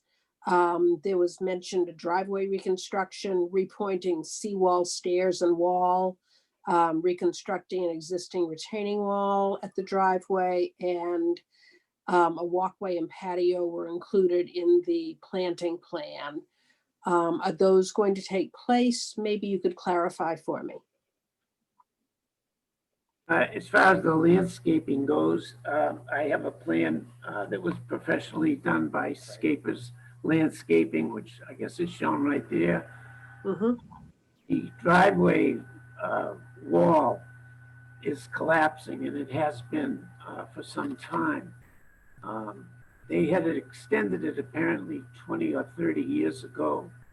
And when they did it, they backfilled it with just junk type material. And I would like to remove that junk material and put some crushed stone in there. And it would be about approximately 2 feet extended on the driveway. The driveway will, the driveway will be brick, a brick driveway, or if that's acceptable. Otherwise, I just don't like hot top, to be honest with you. But, And neither do we. oh, okay. When it well, comes to our resource areas, that is. Okay, thank you. And will you be repointing the seawall stairs and seawall? Yes, I will be. The seawall actually collapsed when, after I bought the property, there was a big storm, and the seawall, I think it was about 10 feet of it. I've never really measured it, but Nancy Ryder told me the sooner I got it up, the better. So within 2 days after the storm, I had found somebody that had time, a good contractor that went down there and did that for me. There are a few other, the stairs at that time, we did a couple of them, but there's still a couple that need probably just to be, repointed. Okay, thank you. And finally, on your walkway and patio on the planting plan, will that be impervious or pervious? It would be impervious, I believe. I haven't looked at that plan for a while, but I know that it conformed at the time to all of the regulations, unless they have changed. The regulations have changed. Nothing in my proposal. We have not changed anything whatsoever. Well, usually they would be pervious and let the water through. But, okay. That finishes my comments.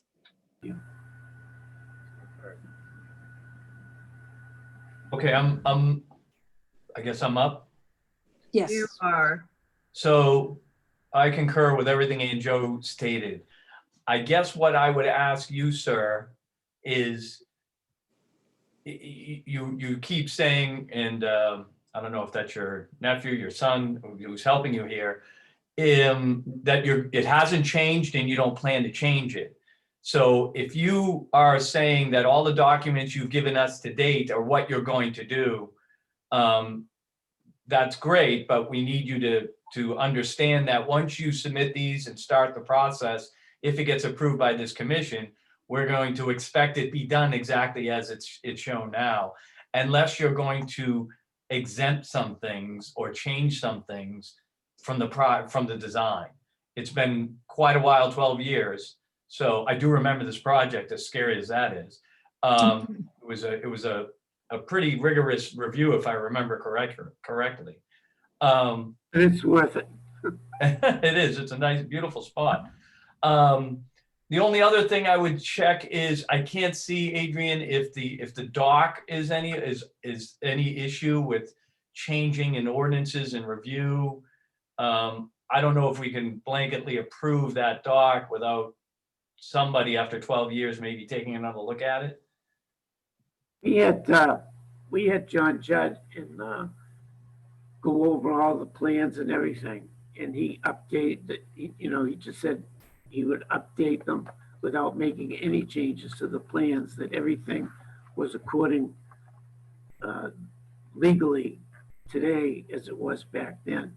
So the dock and the gangway going to it, we had talked about that.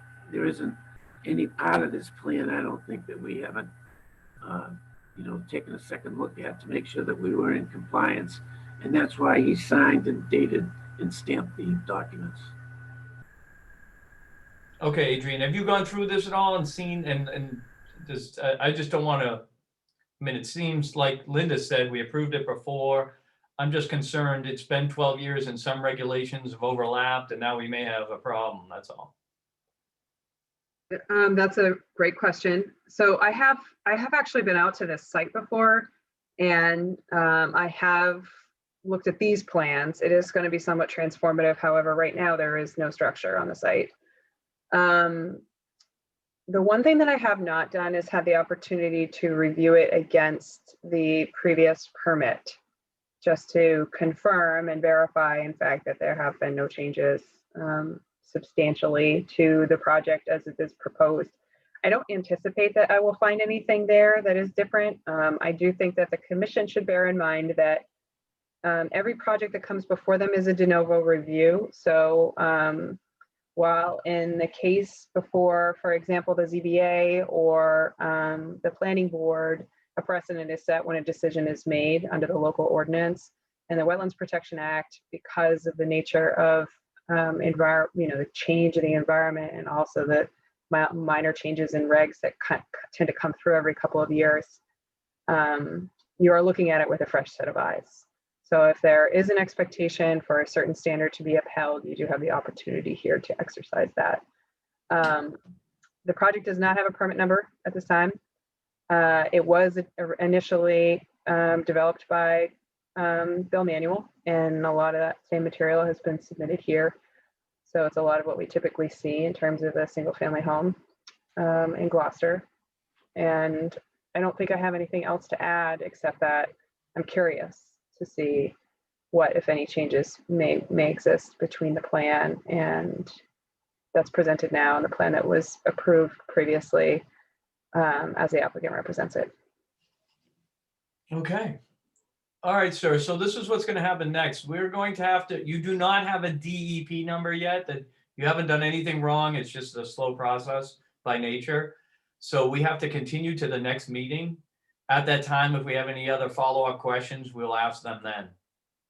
So can I say one thing real quick? So this plan here in front of us was dated, I believe, the original date. And then John, when I had spoke to John about, updating it and making sure everything stayed the same, he said the only thing that changed was the flood height. And he adjusted the plan for that. But otherwise, from the previous plan, nothing else on it has changed except for that. Okay, we appreciate that. I We might, still have to do our review, but we appreciate that. I might add also that I approached the building department before I did anything, and they reviewed the plan and they said to me, it's fine, to go forward to the Conservation Commission with it, so. Okay, that's great news. But again, we still got to do our review. But again, I don't see anything yet that jumps out at me, but I'm sure Adrian will give it a rigorous review and we'll know if there's any hiccups. I'm sure it'll be nothing big. I can't see anything here that was outside, but you never know. So we just have to do our job and we'll see you in 2 weeks, okay? I appreciate that. Thank you. Thank you. Okay, Commissioner Jackson moves to continue the project at 14 Riverside Road, NOI 28, with an unassigned DEP number Charpentier to seconds. January 20th, I'm sorry. Sorry about that. Charpentier seconds. And a roll call vote, Commissioner Charpentier, Yes. Commissioner Cook, Yes. Commissioner Gradwell, Yes, Co-Chairwoman Jackson, Yes. and Co-Chairman Gullo. Yes. Thank Thank you. you, gentlemen. Have a good night. Thank you very much. Thank you. Next up, notice of intent, 7 Sumac Lane, Dirks, Dan Ottenheimer and Mill River Consultant representing. Good evening, Mr. Chairman, Commissioners. Is my acoustics okay? Can you hear me? Yep. Oh, great. Hi. Hi. So 7 Sumac Lane is a tight little dead-end street on Rocky Neck. There it is. Thank you, Adrian. Have to look it up. Yeah. And good luck trying to drive down it. It's Yeah. tiny, winding, narrow. Julie and Mark Dirks, who are on the call, recently purchased the property. And we're here this evening to discuss the possibility of a dock for use on their land, or in the water, I guess I should really say.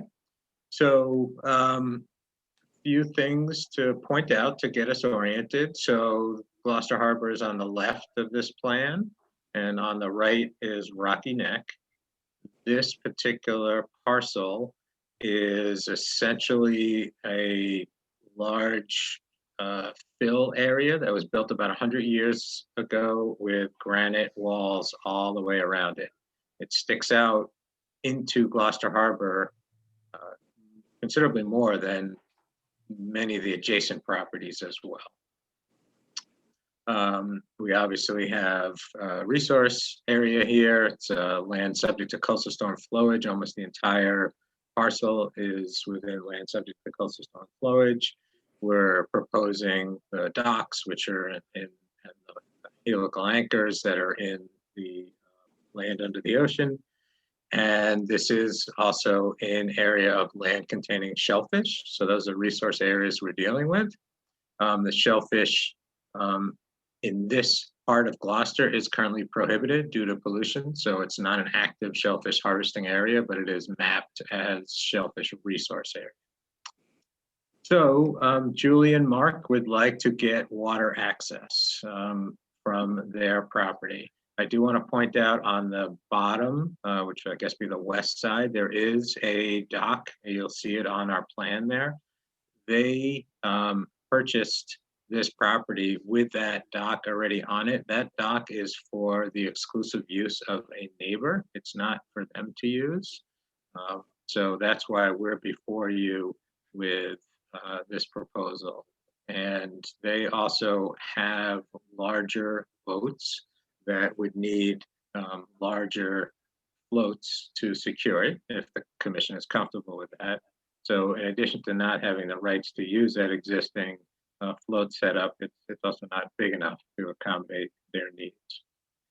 So what we're proposing is essentially 2 floats across the face of the end of their property, and then a right angle float heading back up the side property line, and then a ramp and a small walkway to get from the lawn area out onto the floating structure. This plan that you see shows concrete anchors and chains. And we propose those because we're very concerned about stream pressures on the docks in this location. It's a very busy part of Gloucester Harbor, and it's also very exposed to wind and wave action.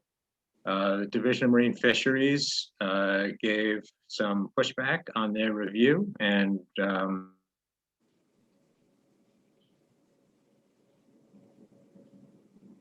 Oh, you locked up, Dan.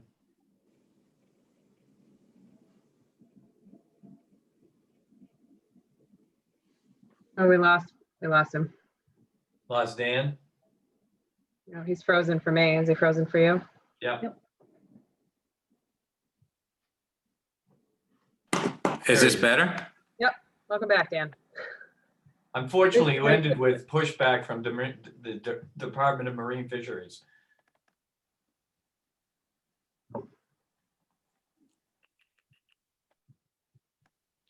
Can you hear me by any chance? Yep. Go ahead. Can you hear us? Can you hear us? No.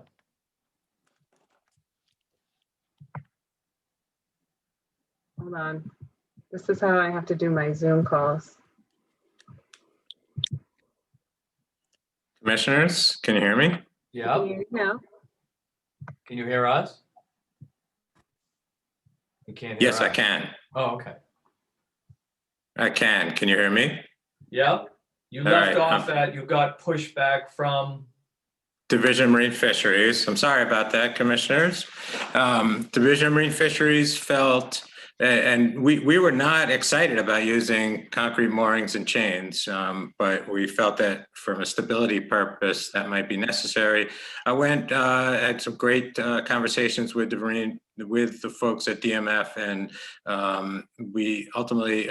I ultimately agree that it can be achieved, the stability that we need to achieve with helical anchors and elastic roads, which is the more typical approach that we would take. And so that we have submitted a revised plan.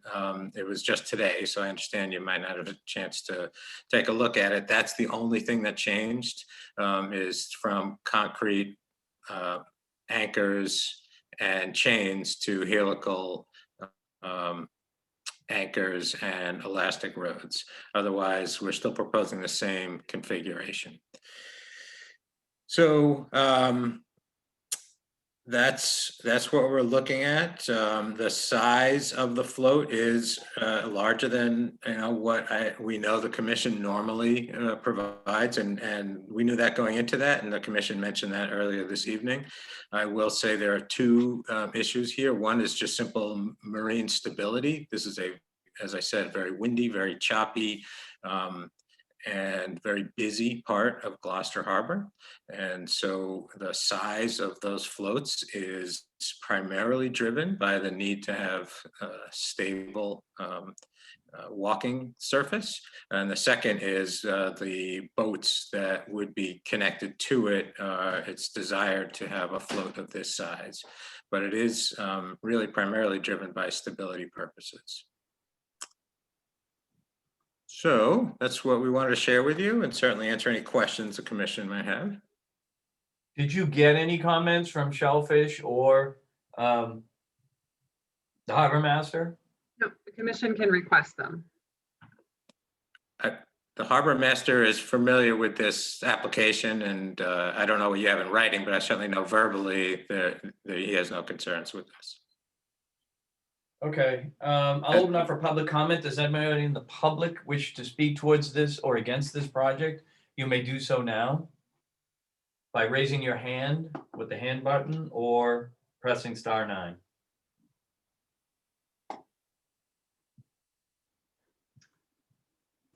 Do not see any comments from the public. Okay. Why don't we do, my comments would be is, I am concerned about the size as usual. I may do, since we have to continue this anyways, I may do a site visit myself just to see if it truly is I know the area and there are pockets where it's really bad and exposed, and this may be one of them. But in my 2-week period here, I'll take a peek there. That's my only real concern with this. I'm sure it's stable. I'm sure it's everything else, but I wouldn't mind hearing from. Does the float bottom out here at low tide? No, it does not. It does not, and that's usually. And I'm sorry, a relatively rough area. And I'm sorry, I forgot to mention, we do have a DEP file number on this. It's file number 2749. I apologize, commissioners. You're gonna force my Adrian, hand. can you go back one slide maybe to the aerial, and that might help give the commission some perspective on where we are. And certainly, Rob, you're most welcome to go out there. If you get lost, call me. So again, I'll leave it to the other commissioners to make comments on float size and in the location of this particular one. So if we want to move to a roll call comment, Adrian? Sure, for comments, Commissioner Charpentier, No comments. Commissioner Cook,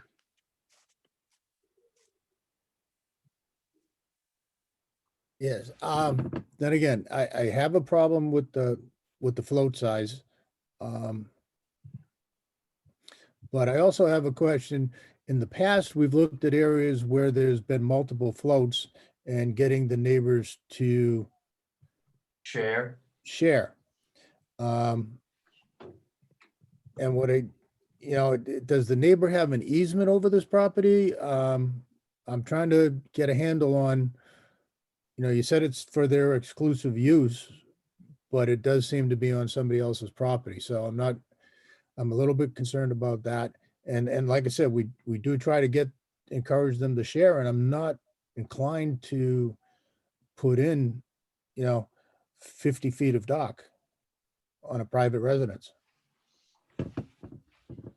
I appreciate that concern, Commissioner. Oh, we're gonna go through all of the commissioners. Yeah, and then you can of answer. course. Yeah, sure. Commissioner Gradwell, Number one, without the harbor master and the shellfish commissioner commenting on this, I don't think that there's any way that we should consider passing on it at this time, that they have to have their input. We have had ones in the past where the harbor master has said that this was extenuating circumstances and therefore should have the oversized one. Other than that, we're very hesitant, on top of which, what Bill brought up was very important. We're not going to authorize two oversized piers on the same lot. We would like to see the documentation on how this is of exclusive use to somebody else. Thank you, Barry. Co-Chairwoman Jackson. I would also like Harbor Master and Shellfish input on this. In addition, where you said the primary concern was for stability, I'm wondering if the commission thinks that it would be wise to have an engineer certified that a float of this size was required for stability. And Co-Chairman Gullah.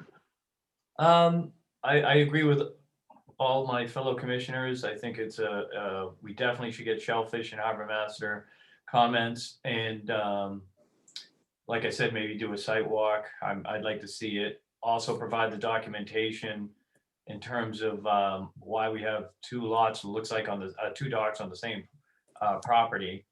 And finally, if it's been engineered by somebody, it may be redundant, but a letter from him explaining, maybe why he had to do it a certain way, or why he needs extra docks to stabilize this thing. So that may be helpful, or maybe not so much. But other than that, it does look like we're continuing to the 20th. Is that what you want? Yes, please. Sure. Okay. And So can I don't know, Adrian, do you have anything to add at this Sure, I time? have a couple of comments on this one. Okay.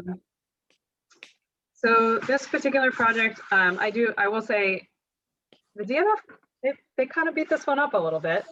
They did send the the DMF standard for docks, piers, and floats in advance of making any recommendations, essentially to say, please read the regs, please read our expectations, and did begin to engage in a dialogue, which of course is yet to be completed with the applicant's representative. So part of the question here has to do with this portion, this access portion here over the rocky intertidal shore. That is a very sensitive habitat area, as you can see right here. And so the gangway is a concern as well, in addition to the size of the ramp or the floats themselves.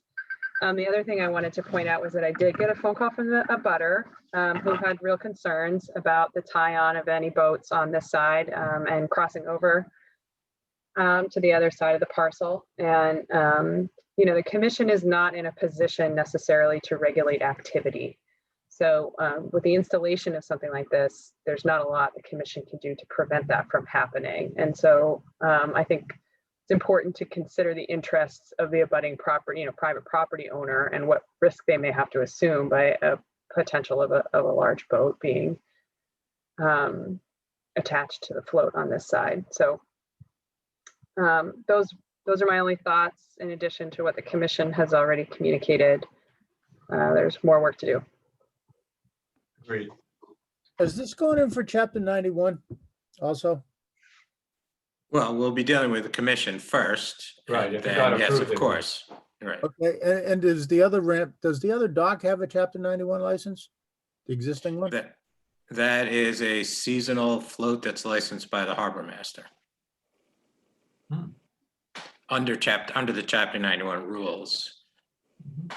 It's a 10A, and this is an attempt at a 10A as well. Is that correct? Probably. 10A is part of the chapter 91 regulation. So depending on what plays out with the commission, one way or the other, we are going to comply with chapter 91. Right, but Whether we have to go to Boston or the harbor master, right? But is the float coming out, or is it going to stay in once the anchors are in? You're muffled, Adrian. Oh, I'm sorry. Sorry That's about that. Is the float going to come out, or is it going to stay in once the anchors are in? Oh, I think it'll come out. It's too treacherous in the winter in this location to leave them, right? All right. So I can, in 2 minutes, I can answer a couple of the questions. I understand it's not going to get resolved tonight, but it might just help the commission. Okay. In the bottom right corner, remember I said this sticks out significantly more than the others. Way to the back, like kind of where it says Mill River Consulting on the bottom right corner of the plan, that's where the house is. It's even further to the right that uses the float that's currently on this property.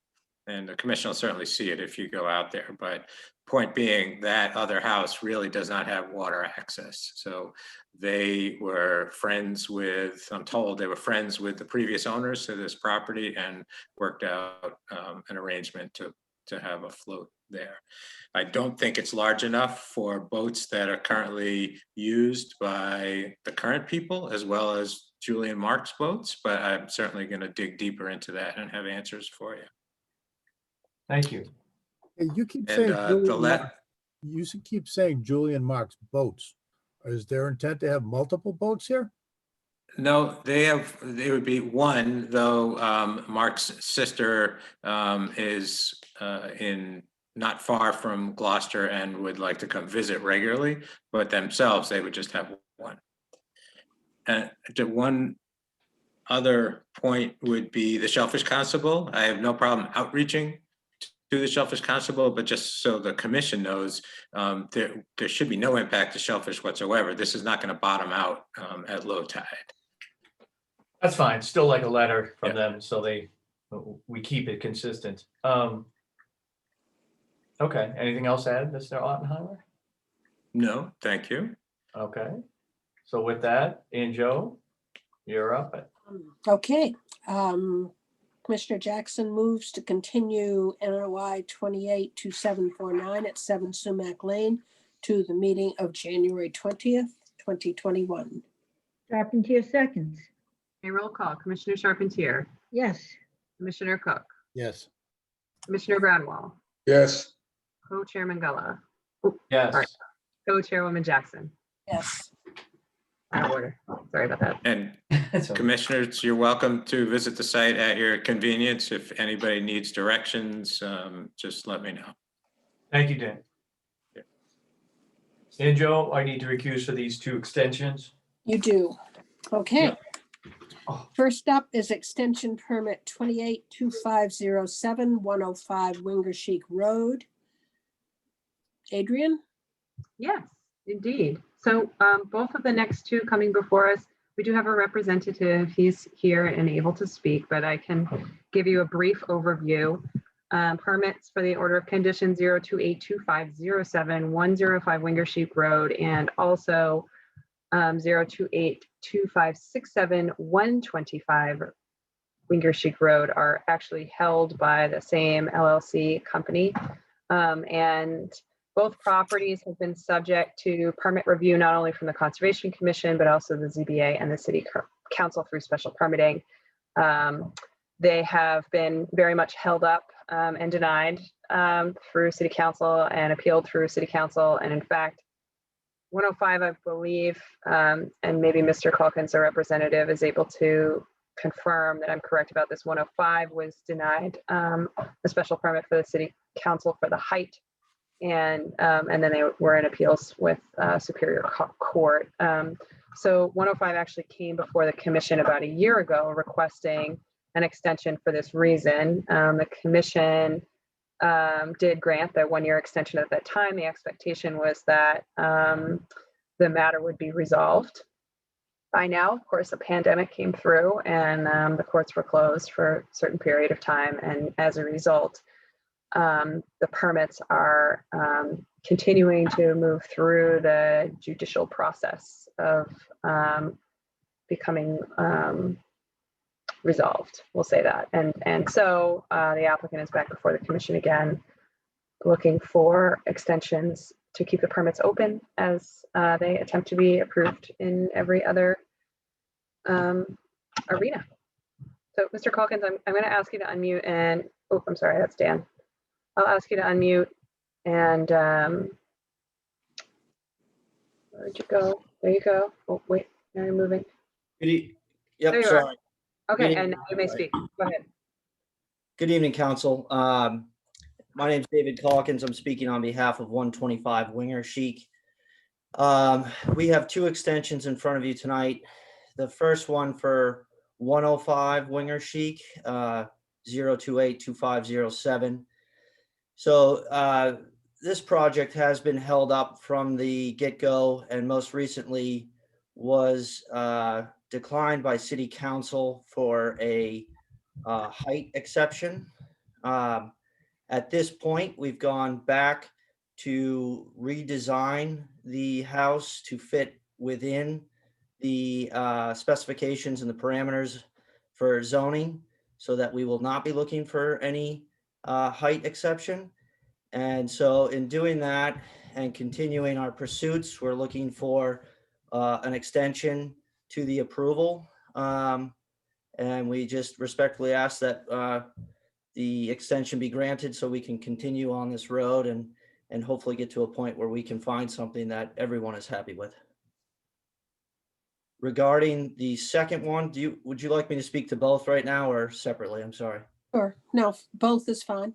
Okay, the second one, 125 Winger Chic 0282567. That was an order of conditions to build a boardwalk that has been completed due to some plover sightings on the beach, as well as some other construction restrictions. That project took a little bit longer. So it has been completed, has been inspected, and now we're just basically waiting for the 1 year period where the mitigation planting has been in the ground and taken, and then we'll have an inspection to make sure that the planting has all been a success. And then that's what's left with that order of conditions. So again, we're respectfully asking for an extension on that one to allow our mitigation planting that 1 year time lapse. Okay, so these are both 1 year requests? Correct. Okay. Adrian, do you want to do a roll call for commissioners to see if they have any questions? All right, I can do that. Can you hear me? Yes. Yes. Thank you. Sorry about that. Commissioner Charpentier, No questions. Commissioner Cook. Quick question on 105. Is the plan to stay with, I know you said it's going to be redesigned. So are they leaning towards staying within the same footprint that we had approved, but just lower the lower the height? The reason I'm saying this is because, 1 year extension's fine, but if they haven't even started building yet, 1 year isn't even going to do any good. We're going to need at least, I'm almost thinking giving them a 2 year extension, unless they're going to resubmit a new one and they're changing, the house plan. Yeah, sorry, poor choice of words on my behalf. The footprint, the plan will stay exactly as approved. The only exception is the building height has been reduced to get away from the height special exception. So as advertised, nothing would change. To your point, we haven't started construction because quite frankly, we don't have a permit or a design yet that has been approved. We do currently have a permit in front of the inspections department, and it is the exact footprint and plan that has been approved by this board, with the exception the elevation of the house is lower, or the height, I should say, of the house is lower to fit within the 30-foot mark. Okay, I think that answers. Okay, so I mean, would it be okay to give them a longer, or do they really, do you really just want 1 year? It's the applicant's request, but I will say this, you can only request 2 extensions. Oh, so sorry. So then I would respectfully ask for another question then, which would be, if we were to start construction within the 1 year, this entails that it would have to be completed within the 1 year extension? Yeah, that's correct. Okay. So you can request an extension for up to 3 years. However, the extension permit documentation allows for only 2. Okay. If I was to change my request to 2 years, does that trigger me having to resubmit my extension request? No, you can do that now in the hearing. Okay, then yes, I would greatly appreciate a 2-year extension. And this is only to 105 because 125, we're just looking for plantings. Correct. Okay. Okay. Do you want to continue with roll call, Adrian? Sure, Commissioner Gradwell Further comment? and Co-Chairwoman Jackson. I have no comment other than, doesn't litigation automatically delay deadlines? I thought once it was in litigation and the project was held up, that the original 3 years got extended beyond when they couldn't do anything. So that would be the case if this item had been appealed. Okay, okay, But because this project was not appealed by Okay. abutters or by the DEP, the clock is ticking on the permit, okay, okay. right? All right. In that case, then I will entertain a motion to approve a 2-year extension permit for 0282507-105 Wingershik Road. Charpentier so moves. And All seconds. Commissioner Charpentier, Yes, Commissioner Cook, Yes. Commissioner Gradwell, Yes, and Co-Chairwoman Jackson. Yes. Thank you. And in addition, I will entertain a motion to approve the 1-year extension permit for 0282567 at 125 Wingershik Road. Charpentier so moves. Gradwell seconds. And a roll call, Commissioner Charpentier, Yes, Commissioner Cook, Yes. Commissioner Gradwell, Yes, and Co-Chairwoman Jackson. Yes. Very good, thank you. Okay, we would welcome Mr. Gullah to return before we move on to violations and permit inquiries and certificates of compliance. Or did he leave? Goes back. Okay. It's all yours. Next up. Certificate of compliance, is that where we're at? Yes. So Adrian, I don't know if you want to walk us through these and, or do you want me to just, you want to hit the highlights on all of them and then we can vote on them en masse? Absolutely. Okay. So request for certificate of compliance 0282529 Wheeler Street. Commission will remember the project did come before the commission, I think in August or so of 2019 for plan revision. It was partially completed and a good deal of landscaping needed to be executed for the request. That has been done. 130 Wheeler Street is a stabilized site and the work is completed there.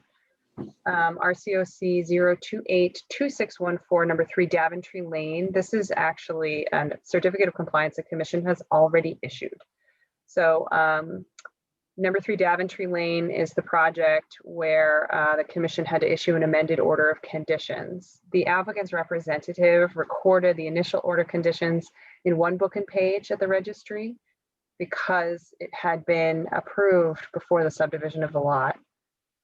And then the amended order of conditions in a different book and page number of the registry. And so now the release of the parcel is contingent upon a certificate of compliance attached to both book and page numbers. And typically if this happens, it comes before us and both book and page numbers are included in the request, or the initial one for the notice of intent, and then the second one for the amended order of conditions.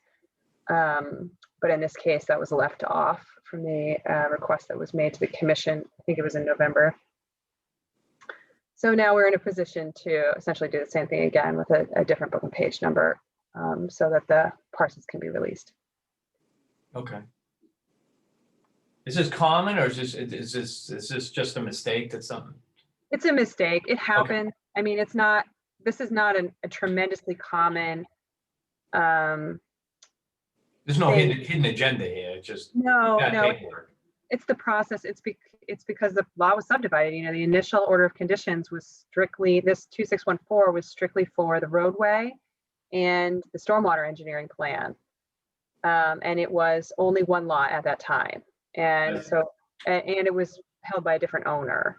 And so, Oh, I remember that. I remember that. Okay. right. yeah, And then when the developer bought it, the developer executed the subdivision.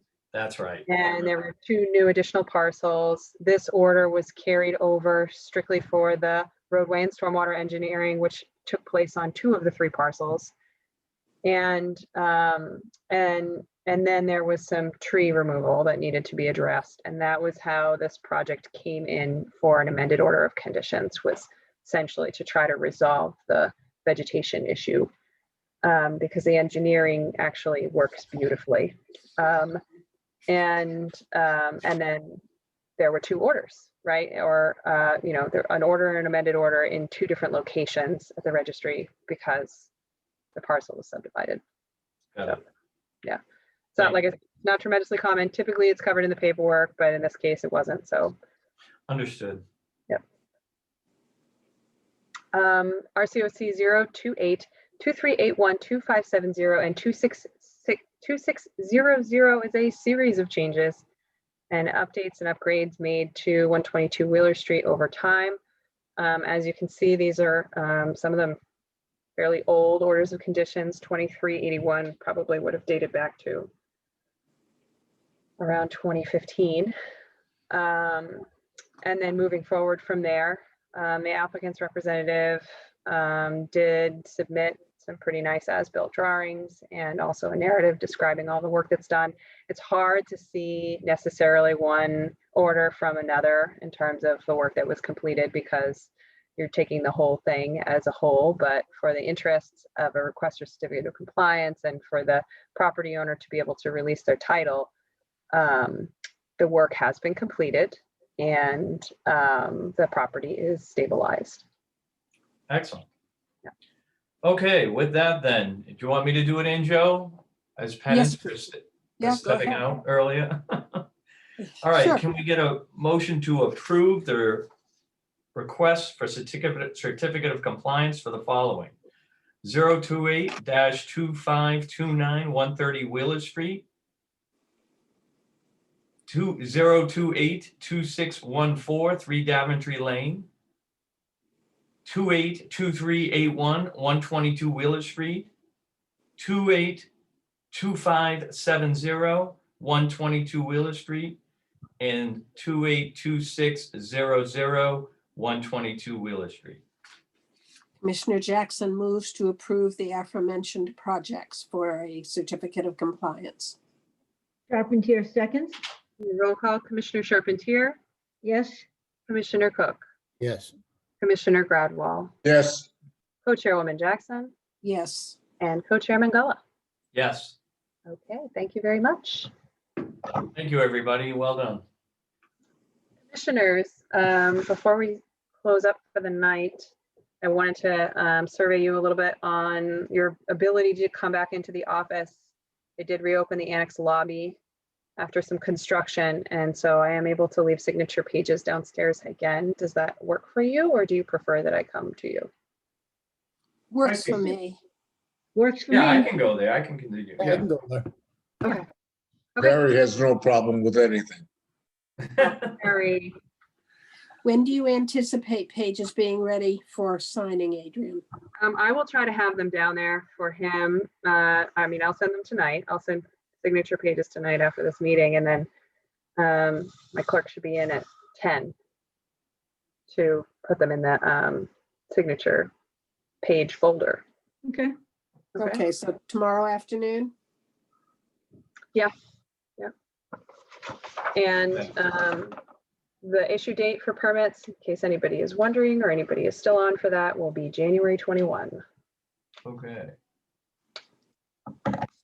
So what's going to be down at the previous meetings? No, Sign sheet. no, this meeting's set will be down there. So what is on the 29th, the 20? So all the signature pages you will sign tomorrow will be dated for January 21. Okay, that's right. Right. Excellent. Someone want to move to adjourn? So Charpentier so moves. Second. Roll call. Commissioner Charpentier, Yes. Commissioner Cook, Yes. Commissioner Gradwall, Yes. Co-Chairwoman Jackson, Yes. Co-Chairman Gullo, Yes. and thank you very much, everyone. Thank you for all you do, Before we Adrian. leave, Yeah. I have to bring up, as I have been for the last couple of meetings, are we making any progress in getting a couple of extra commissioners on this commission? Oh, indeed. So we do have a commissioner in the pipeline, and I think it's important to remember that this commission meets and moves faster than any other board in the city of Gloucester. So for the process, and I don't know if you all recall this from your initial appointments, the process for appointment is that the applicant is reviewed by the mayor's office, and the mayor's office makes a recommendation for appointment to city council. At that time, the applicant is added to the city council agenda. Council has a first hearing on the appointment and then sends it to subcommittee. Subcommittee makes a recommendation back to council for the second hearing. And at the second hearing, the council makes a decision. So we talked about this on January 16th. However, I don't think the council had enough hearings between that last meeting and this meeting here to have made an appointment. So we do have an applicant again in the pipeline. We have been actively trying to recruit some members. We have people who are approaching us for different boards and we're trying to get them to join the commission, but they know too much.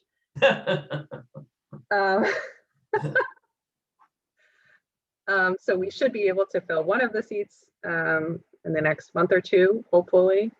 And then the other one, again, talk to your friends, try to recruit as much as you can. We're certainly doing our part on our end, and it's a lot of work. It is. Yes, The city's But, worth it. though. if somebody gets ill and somebody then has to recruit from a particular item, it's gonna be difficult. Yeah. Oh, I mean, I completely understand. I appreciate that. I served on a commission of 4. It was really tough. We had to attend every single meeting, and it was a busy board too. So, And we get into festival season about July, from what I understand, you're gonna be in trouble.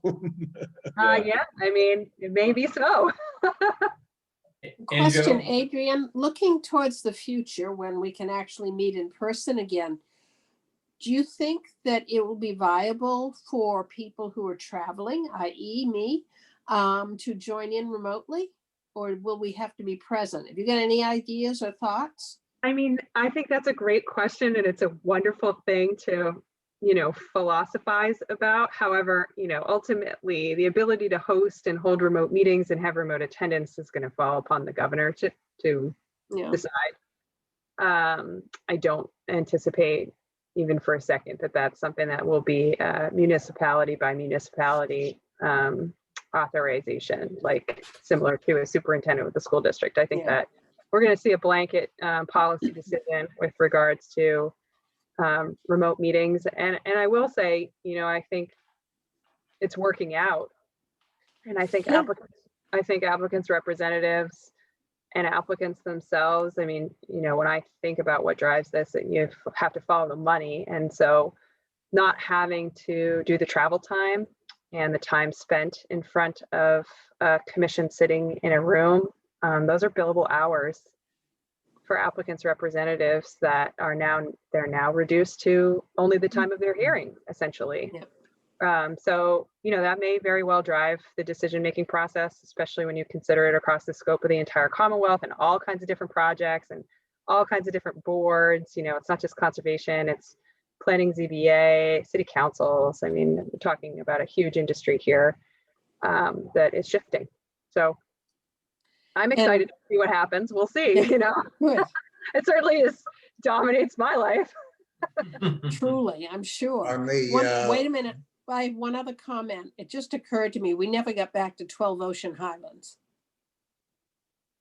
Oh, we did not. No, table we did not.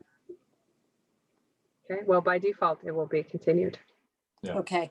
Yeah, without an action, then That's what happens. We have a pretty good idea between us as to who the applicant for the position is. Yes, I think we all do. Okay. Okay, thank you. You're All right, welcome. everyone, be safe. Yeah, Adrian, if you need anything, let me know. Thank you, Mr. Collins. Good night, everyone. Good night, Good everybody. night, everyone. Good night, Thank good night. you.